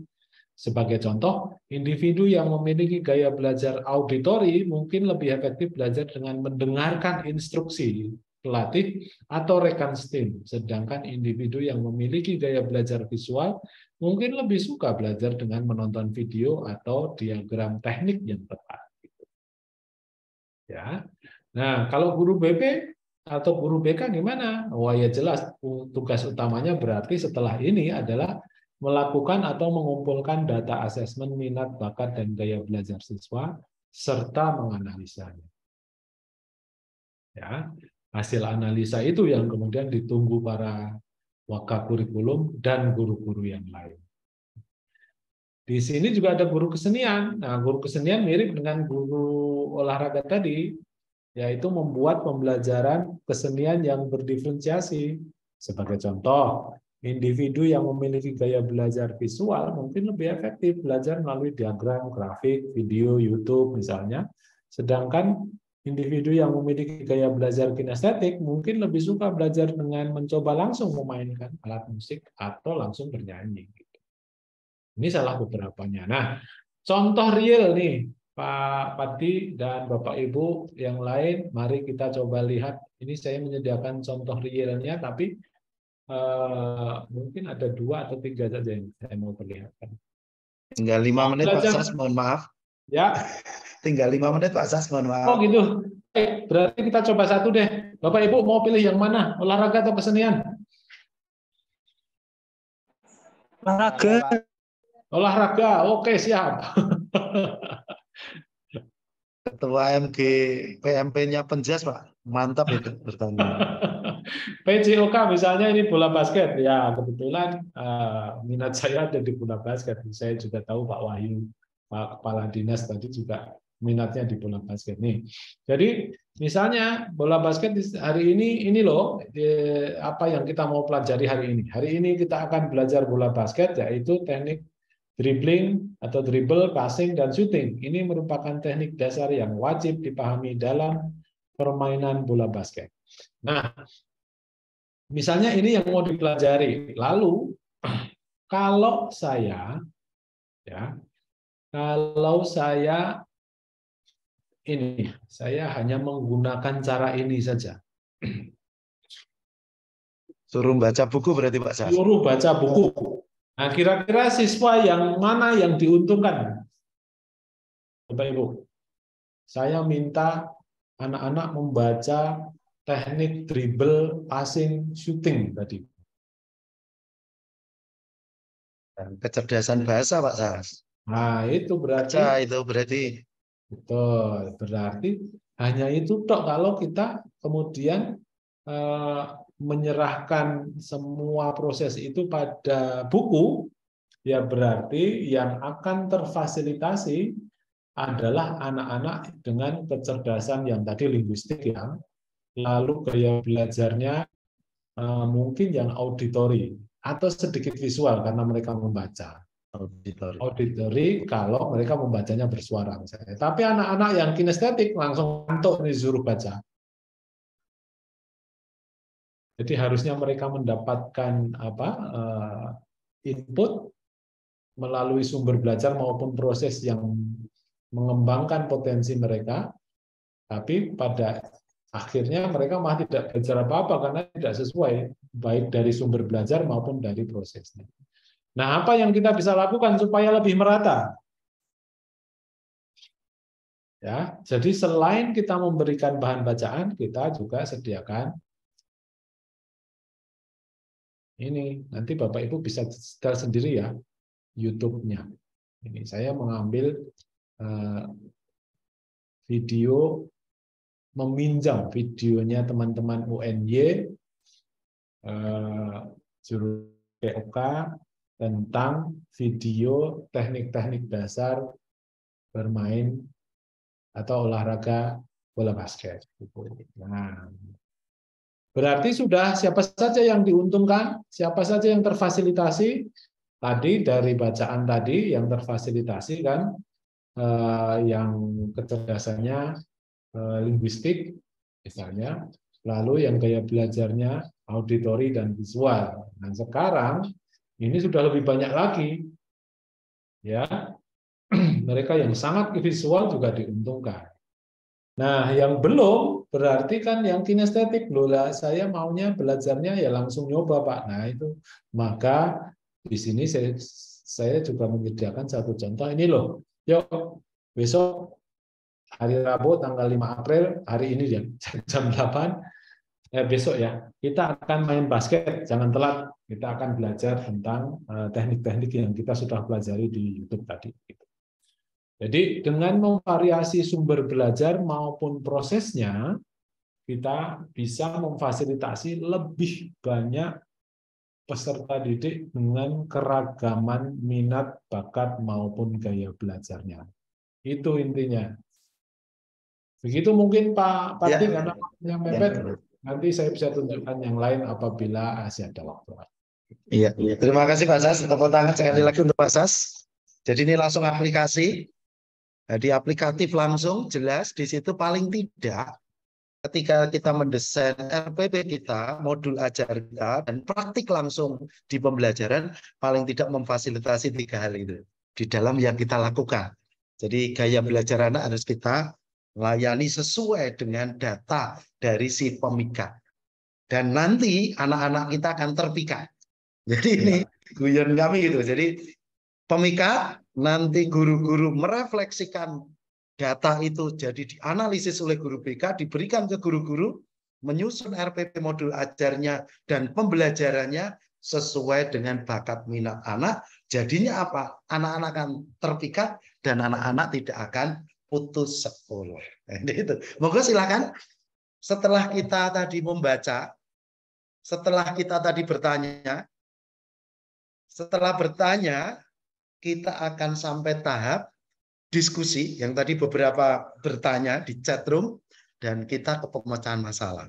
Maka di forum ini silahkan diskusi Bapak Ibu, bisa bertanya lewat chat dan nanti ini secara asimetris, jadi tidak langsung yang tanya sing kudu jawab siapa tidak, tapi kami serahkan berdua sebagai narasumber untuk menjawab beberapa pertanyaan. Monggo silahkan. Bagi Bapak Ibu yang mau bertanya bisa raise hand atau unjuk tangan. Nggih. Silakan. Ya, saya cek dulu. Iya, dari SMP 2 Weleri. Ya, ini ada kepala sekolahnya juga Pak Kun, Pak Kuncoro. Monggo silakan Pak Kun beserta tim, karena ini langsung bersua, ini Kendal bersua. Kenali dalami belajar serentak untuk siswa bareng di dalam satu ruangan. Seperti di SMP 3 Patebo juga tadi saya lihat. Silakan, silakan dari SMP 2 Weleri, dipersilakan. Silakan. Pak Kun atau Wakil Kepala Sekolah, monggo. Wakil Kepala Sekolah, Pak. Jenengan sih mengikuti sejak apa? Nah, ini manajerial ini. Monggo silakan, Pak. Menyebutkan nama, terus pertanyaannya apa yang harus kita lakukan. Silakan, Pak.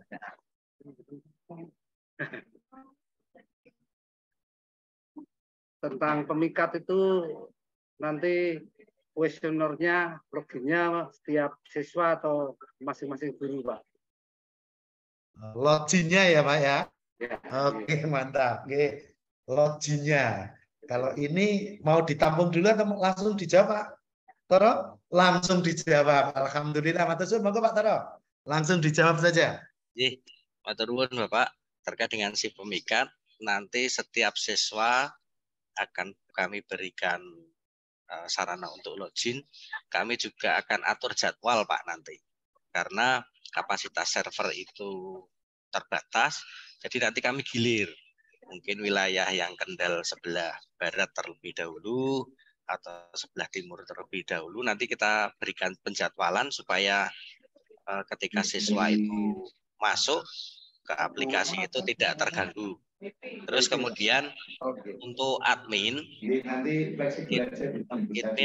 nanti setiap sekolah mohon ditunjuk satu yang nanti bisa merekap data hasil info dari siswa tersebut. Makasih, Pak.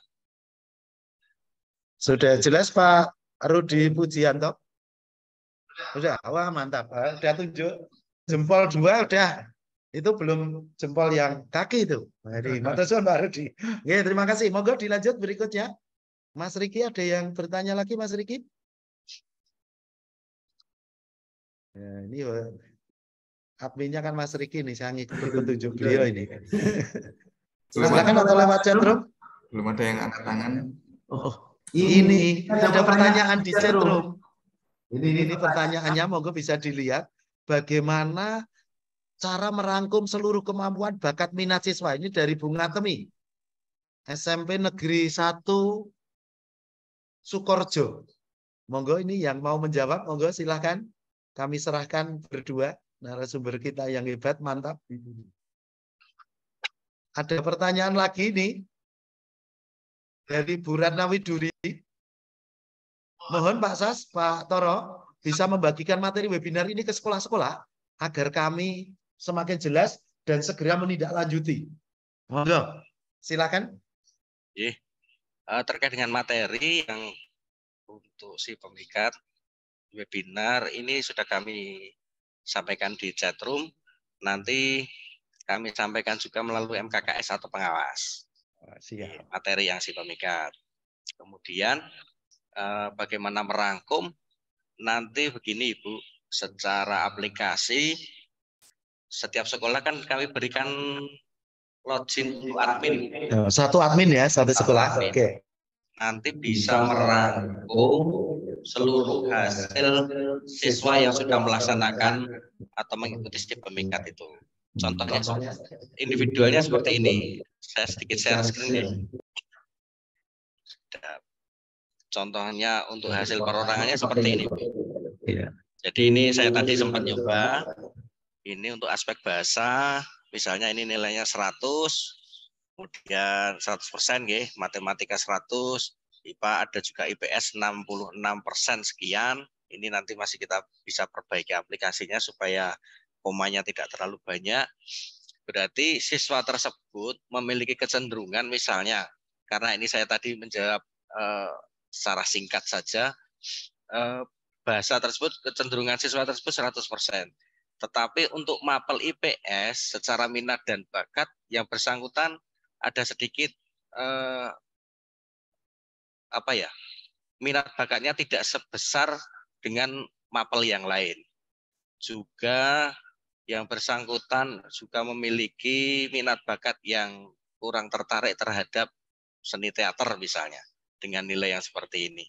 Nanti bisa dicermati, bisa Ibu dan Bapak mencoba untuk sebelum Ibu dan Bapak nanti mengaplikasikan kepada peserta didik, coba Ibu dan Bapak nyoba dulu secara mandiri.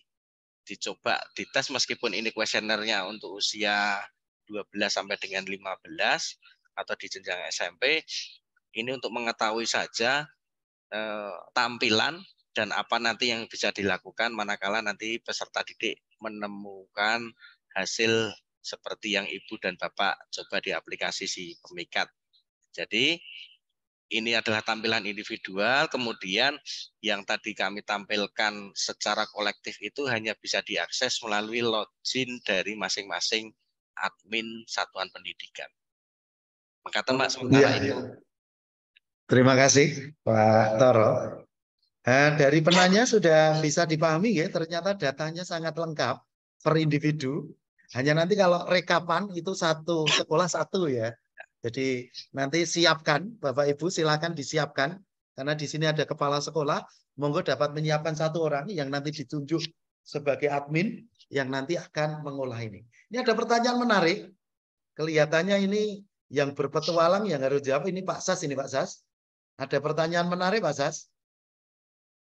Jadi ada pertanyaan menarik, bagaimana dengan kalau sekolah itu minim fasilitas, apa yang dilakukan? Ini dari SMP Negeri 1 Sukorejo lagi.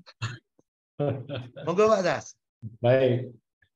Bapak Ibu, matur nuwun. Ya, saya paham bahwa ada beberapa implikasi. Kalau yang saya tunjukkan tadi karena ini medium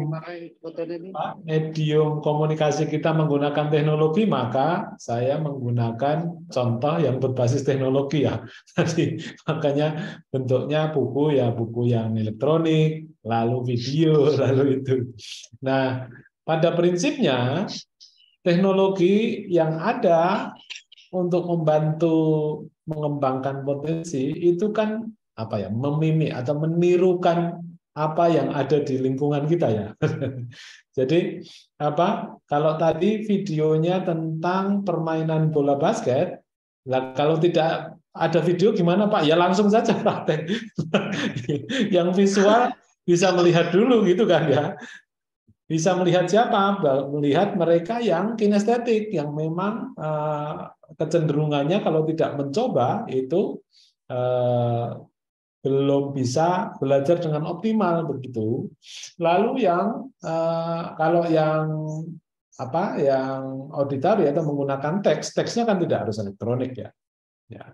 Jadi pada prinsipnya apa yang ditawarkan oleh teknologi itu sebenarnya biasanya itu sudah ada di kehidupan nyata, hanya dibuat lebih mudah diakses kalau menggunakan teknologi. Jadi di kasus-kasus di mana teknologi itu tidak ada, saya kok melihat tidak ada halangan Pak Parti untuk mengembangkan potensi bakat maupun minat, kecuali minat dan bakatnya memang ada di teknologi, otomatis perangkat teknologinya harus tersedia.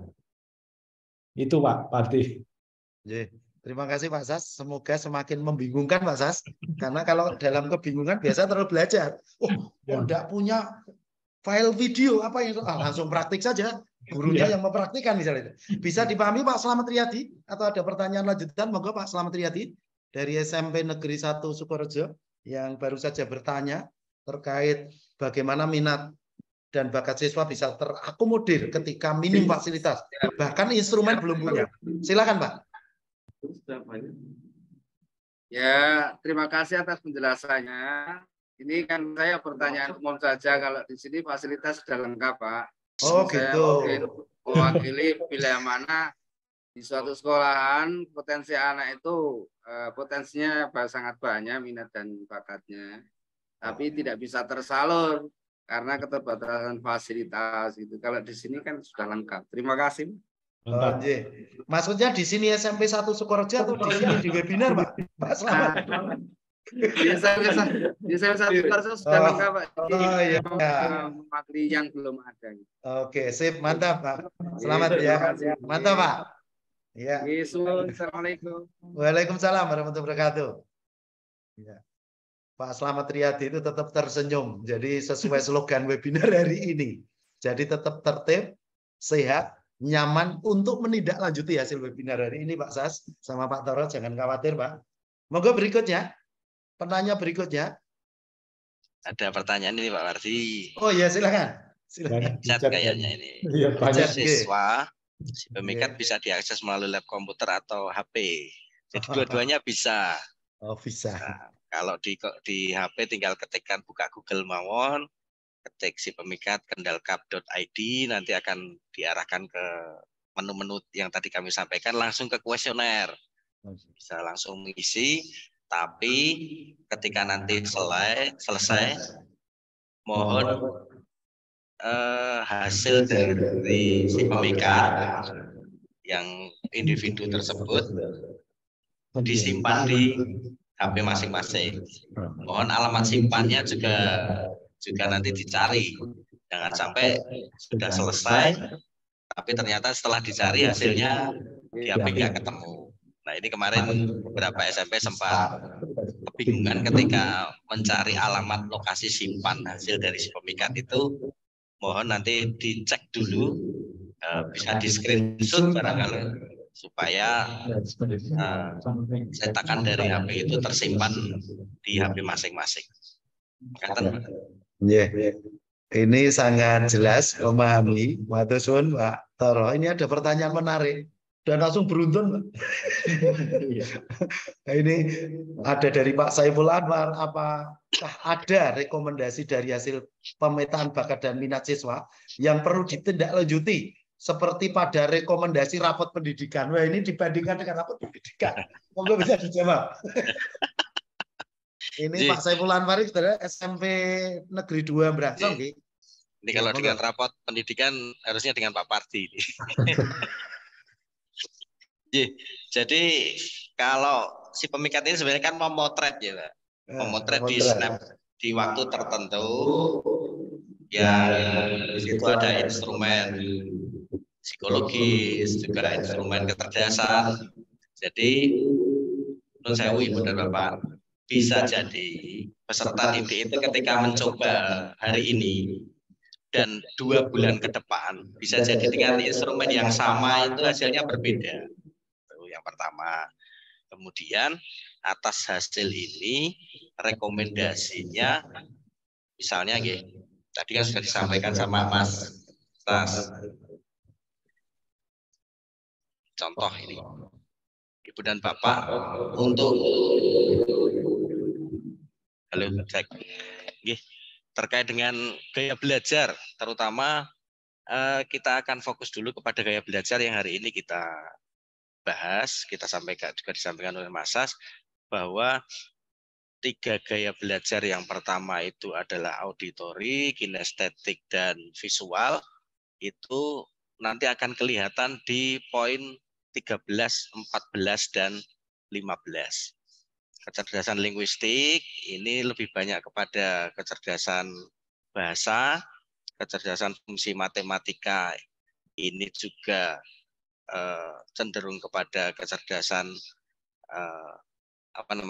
logika. Kemudian yang kecerdasan gaya belajar nanti berhubungan dengan visual akan berhubungan dengan poin 15. Kalau kinestetik jelas ada di nomor 17. Jadi Ibu dan Bapak nanti pertimbangkan di nomor 13 sampai dengan nomor 17 ini nanti akan menjadi kriteria menentukan kecenderungan gaya belajar peserta didik. Peserta didik yang cenderung kinestetik, nanti nilai kinestetiknya akan cenderung tinggi. Yang memiliki kecerdasan visual, ini juga nanti akan cenderung tinggi. Dan 2 kecerdasan yang lain, linguistik dan logika, ini mempengaruhi gaya belajar auditori. Mekaten, Bapak, sementara untuk hubungan antara kecerdasan linguistik, logika, visual, musikal, kinestetik dengan gaya belajar. Ya, berarti intinya kecenderungan gaya belajar tadi ditindaklanjuti oleh guru-guru ya dalam pembelajaran.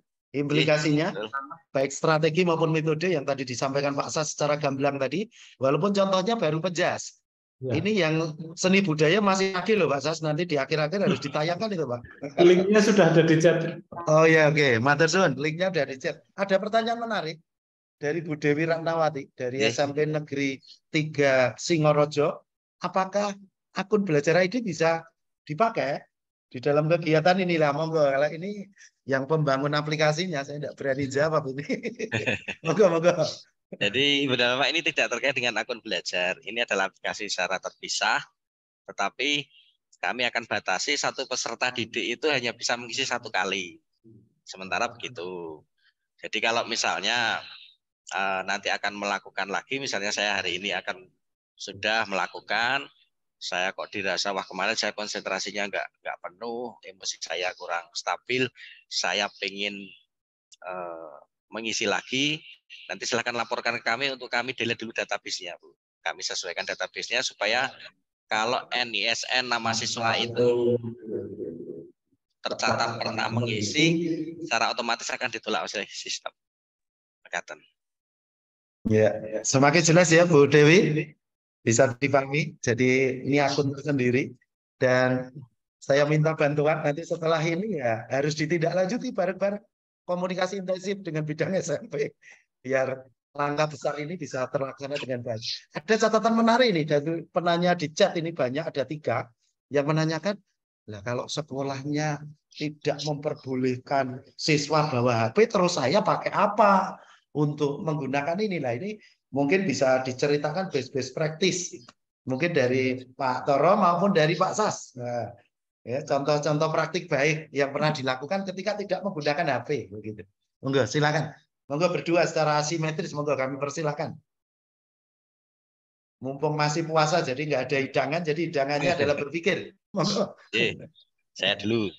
Kalau aplikasi SemiPK memang harus terkoneksi dengan internet, Pak. Itu yang pertama, bisa melalui HP atau bisa melalui laptop. Saya yakin nanti kalau melalui HP semua, ada siswa yang juga tidak mempunyai HP atau terkendala dengan alat gadget tersebut. Maka bisa melalui lab komputer yang dilaksanakan secara bergantian. Memang waktunya mungkin membutuhkan waktu yang agak lama untuk bergantian, tapi tidak masalah Ibu dan Bapak. Diberikan saja kesempatan siswa untuk bisa mengisi melalui lab komputer, kemudian jangan lupa hasilnya disimpan. Jadi nanti bisa dilihat kembali atau dikumpulkan di BK. Jadi intinya kalau dilarang pakai HP ya pakai HP gurunya kan gitu. Boleh. Gurunya nggak boleh ya. Selain pakai laptop pasti ada karena kita adakan ANBK di masing-masing sekolah. Monggo Pak Sas bisa bercerita praktik baik tanpa menggunakan HP anak-anak. Mungkin bisa bercerita dari pengalaman Pak Sas ini. Ya, pada prinsipnya pengukuran itu kan bisa berbasis teknologi, bisa tidak berbasis teknologi. Prinsipnya kan itu.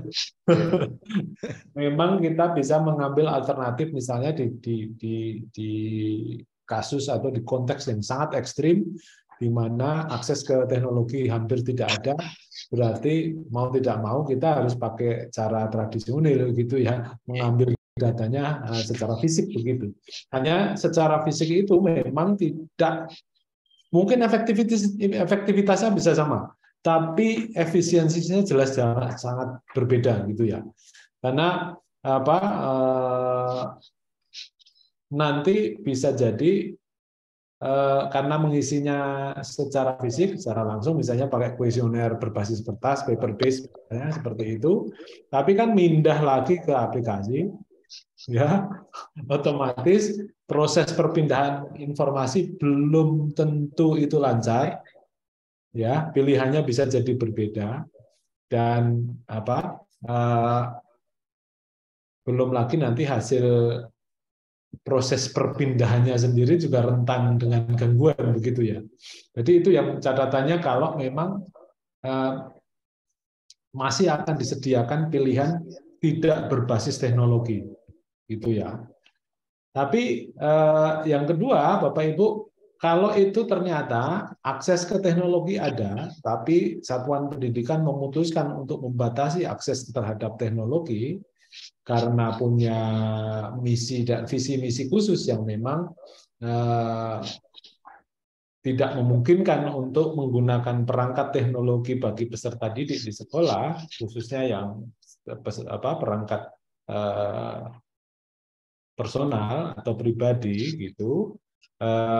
Mohon dicatat bahwa kita berada di lingkup wilayah atau di zaman yang kemajuan teknologinya sangat kuat gitu. Jadi mungkin kita bisa membatasinya selama di sekolah, tapi di luar sekolah bisa jadi mereka tidak terbatas ya. Jadi monggo dipertimbangkan. Mungkin yang perlu dipertimbangkan adalah bagaimana menggunakan teknologi secara bijaksana, bukan tidak menggunakan teknologi sama sekali. Itu Pak Pati catatannya. Jadi tataran di strategi ya Pak Sas ya. Kalau dilarang bawa HP ya berarti sekolah menyediakan di lab misalkan dan sebagainya. Ini ada pertanyaan menarik ini. Tambah sedikit ya, silakan. Monggo, silakan. Pertimbangan kami Ibu dan Bapak menggunakan aplikasi ini karena untuk pemetaan minat bakat itu kalau dilakukan secara manual itu cukup mahal, Pak. Beliau ahlinya ini Pak Toro, karena sarjana psikologi, jadi biaya per siswa itu bisa mencapai ratusan ribu. Oh, ratusan ribu. Ya. Yang paling murah itu sekitar 50 ribuan di Jogja per siswa. Ya. Berarti bosnya habis ya? Habis, Pak. Instrumennya mahal itu. Instrumennya mahal sekali. Kemudian juga kalau secara manual, artinya paper based, tidak bisa terekam secara total di sekolah. Rekamnya bisa tidak harus kita nyatet satu-satu, harus mengidentifikasi, mengumpulkan hasilnya. Itu saya yakin guru BK nggak sempat, Pak.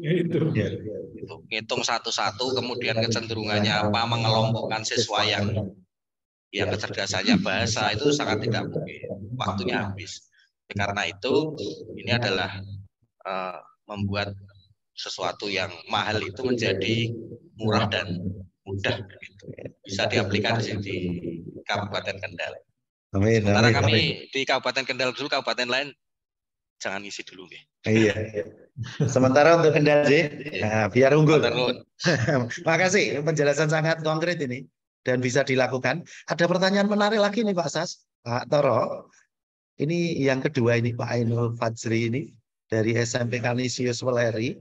Dari hasil pemetaan bakat dan minat muncul data siswa A lemah. Ya, anggap saja inisial ini lemah di mapel PJOK. Apakah ada tidak lanjutnya untuk siswa A tersebut atau memaksimalkan bakat siswa A tersebut di mapel lain?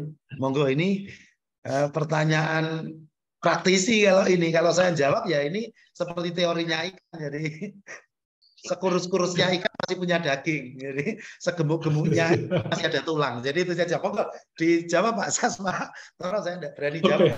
Ada gium saja. Kali ini bagian saya dulu ya Pak Zantoro. Monggo. Ya, paling tidak Bapak Ibu, data ini akan sangat berguna bagi para guru supaya tidak merasa frustrasi saat di mata pelajaran yang diampunya itu siswa A, ini tadi ya si A, itu kok sudah ditunjukin video, sudah disuruh baca sendiri, berlatih sendiri, kok ora iso-iso gitu. Ya, lah berarti kita tinggal cross check. Ternyata memang kecerdasan kinestetiknya tidak cukup baik. Gitu. Saya misalnya sebagai contoh, saya ngajari anak saya yang SMA itu dari SD, saya ajari naik sepeda sampai SMA enggak bisa. Ya, ternyata setelah saya tes bakat dan minat, memang kecerdasan kinestetiknya sangat rendah, prosentasenya sangat rendah. Sehingga diajari olahraga macam apapun tidak bisa-bisa gitu. Tidak seperti bapaknya, karena bapaknya gitu kan karena suka olahraga, suka main basket, itu anaknya mungkin akan menuruni. Ternyata tidak gitu ya. Jadi setelah saya mendapatkan data dari tes bakat dan minat, dan ternyata kecerdasan kinestetik anak saya memang rendah, ya saya sebagai orang yang dewasa, yang paham, kemudian, oh ya sudah, berarti anak saya punya kecerdasan bukan di olahraga, tapi kebetulan kalau anak saya kemudian di linguistik, di kecerdasan bahasa. Jadi Bapak Ibu, kalau memang tidak cerdas di satu hal yang diinginkan atau diharapkan, ya sah-sah saja wong menungso gitu. Sama-sama disangoni 10, tapi distribusinya berbeda. Mungkin. Itu Pak Parti. Monggo Pak Jantoro kalau mau ditambahkan. Ada tambahan Pak Toro? Cukup ya? Kok ini sudah terdengar suara untuk dipanggil. Ada closing statement dari masing-masing narasumber, monggo. Mungkin dari Pak Toro, Pak Sas, monggo sebagai kata akhir webinar ini. Tapi ini belum berakhir webinar kita. Nanti kita lanjut, tidak lanjut lewat surat oleh Dinas Pendidikan dan Kebudayaan. Jadi tidak hanya melulu berhenti di webinar. Monggo silakan. Saya dulu. Saya dulu Pak J. Dan saya Mas Sas. Jadi Ibu dan Bapak, matur nuwun sekali atas partisipasinya hari ini. Terima kasih juga Pak Kepala Dinas, teman-teman yang sudah membantu si pemikat ini, Mas Bayu, Mas Mahfud, dan kawan-kawan Pak Adi dari PC MGMP PJOK dan Seni Budaya, juga MKKS. Harapan kami nanti bisa dilaksanakan, kita akan bersurat. Harapannya di MOPDB tahun 2023 nanti kita bisa memulai. Nanti akan kami jadwal sesuai dengan kemampuan server, manakala nanti pelaksanaan nanti bisa kita diskusikan lagi nanti menjelang MOPDB. Makaten matur nuwun. Monggo Mas Sasmoyo.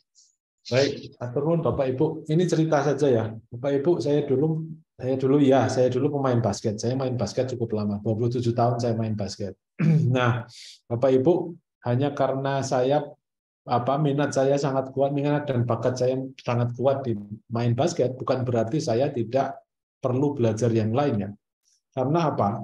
Dari pengalaman saya dan juga sharing dari banyak pelatih olahraga yang lain, Bapak Ibu, anak-anak Indonesia ini bakat di olahraganya kuat. Ini sebagai contoh saya mengambil olahraga ya. Tapi jangan lupa pada waktu di permainan yang sebenarnya, bahkan seorang atlet pun mereka harus pandai membaca pola permainan. Mereka, seorang penyanyi pun harus pandai membaca not, begitu. Seorang penabuh drum harus pandai membaca not, mendengarkan orang lain memainkan instrumennya. Jadi hanya karena kita mendapatkan hasil dari pemetaan, misalnya asesmen nanti, minat bakatnya jelas, gaya belajarnya misalnya sangat kuat di visual misalnya, bukan berarti kita kemudian hanya akan menggunakan input sumber belajar yang memfasilitasi satu gaya belajar saja. Karena pada akhirnya, walaupun kita punya bakat dan minat di satu bidang tertentu, di proses mengembangkannya kita butuh input, kita butuh strategi, kita butuh asupan, kita butuh ilmu pengetahuan, pemahaman dengan berbagai macam cara. Karena dunia ini kan memberikan banyak stimulasi, tidak hanya satu bentuk stimulasi saja. Itu Pak Parti, supaya kita tidak terjebak hanya mengembangkan satu saja bentuk kecerdasan, sementara manusia nanti hasil di si pemikat kan nampak tidak mungkin 100% di satu bidang tertentu atau satu mata pelajaran tertentu. Maka jangan lupa mengembangkan keterampilan yang lain. Itu Pak Parti, monggo. Terima kasih buat narasumber yang hebat yang sudah menyampaikan closing statement-nya, Pak Saban Ciantoro maupun Pak Sasmoyo. Demikian webinar siang hari ini yang telah terlaksana dengan lancar, tertib, dan kita semua tersenyum. Di bulan Ramadan ini tetap tersenyum, dan kita bersama-sama sudah janji akan menindaklanjuti hasil webinar ini, dan webinar ini adalah baru titik awal. Titik awal bersama untuk apa? Menindaklanjuti pada pembelajaran-pembelajaran di kelas. Saya kira itu. Mohon maaf atas segala kekurangan di dalam memandu kegiatan webinar ini. Minta maaf atas segala kekurangan. Wabil taufik wal hidayah. Wassalamualaikum warahmatullahi wabarakatuh. Tepuk tangan untuk kita semua. Ya, jangan lupa foto bersama ya. Foto bersama, silakan kamera diaktifkan. Sudah siap untuk juru fotonya. Ya, ini juru fotonya ada banyak ini. Nah, Pak Saiful tampilkan yang terbaik Pak Saiful. Ya, tersenyum Pak Saiful. Ya, oke. Ya, Bu Nuni tersenyum Bu Nuni. Ya. Kalau Bu Sri Utami sudah tersenyum terus. Pak Bayu kurang tersenyum seperti nyanyi itu Pak Bayu. Ya, oke, mantap. Iya. Mantap. Ya. Jangan lupa tugu jambannya dikirim ya Pak Bayu ya. Ya. Mantap. Oke. Sudah? Dan alhamdulillah ini pengawas-pengawas kita hadir Pak Toro. Ada Pak Supli dan teman-teman hadir. Para kepala sekolah juga hadir. Turun Pak. Ibu guru lengkap. Alhamdulillah. Pak Imam. Pak Tejo. Pak Juwari. Pak Tanto, matur nuwun sedaya. Fotonya sudah tersenyum semua? Ya, masih kita proses, Pak. Nek belum tersenyum, ulangi foto lagi. Biar tersenyum. Ya, ada. Izin lagi. Saya selalu.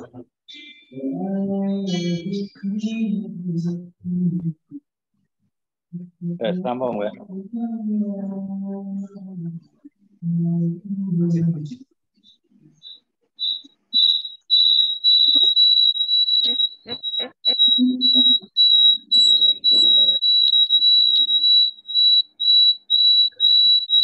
Itu pakai kesorong.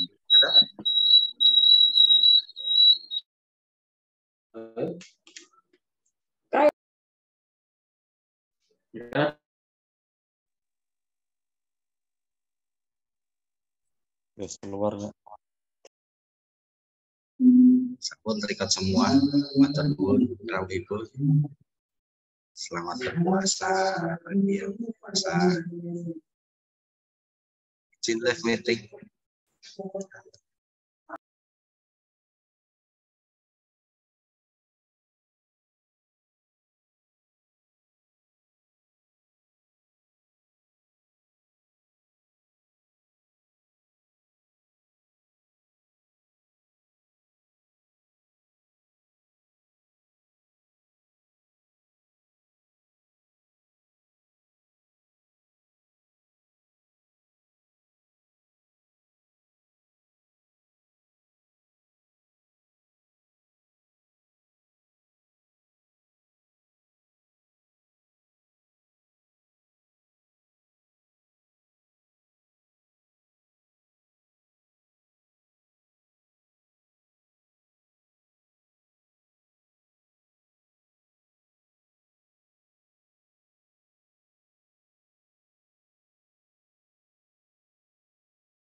Assalamualaikum warahmatullahi wabarakatuh.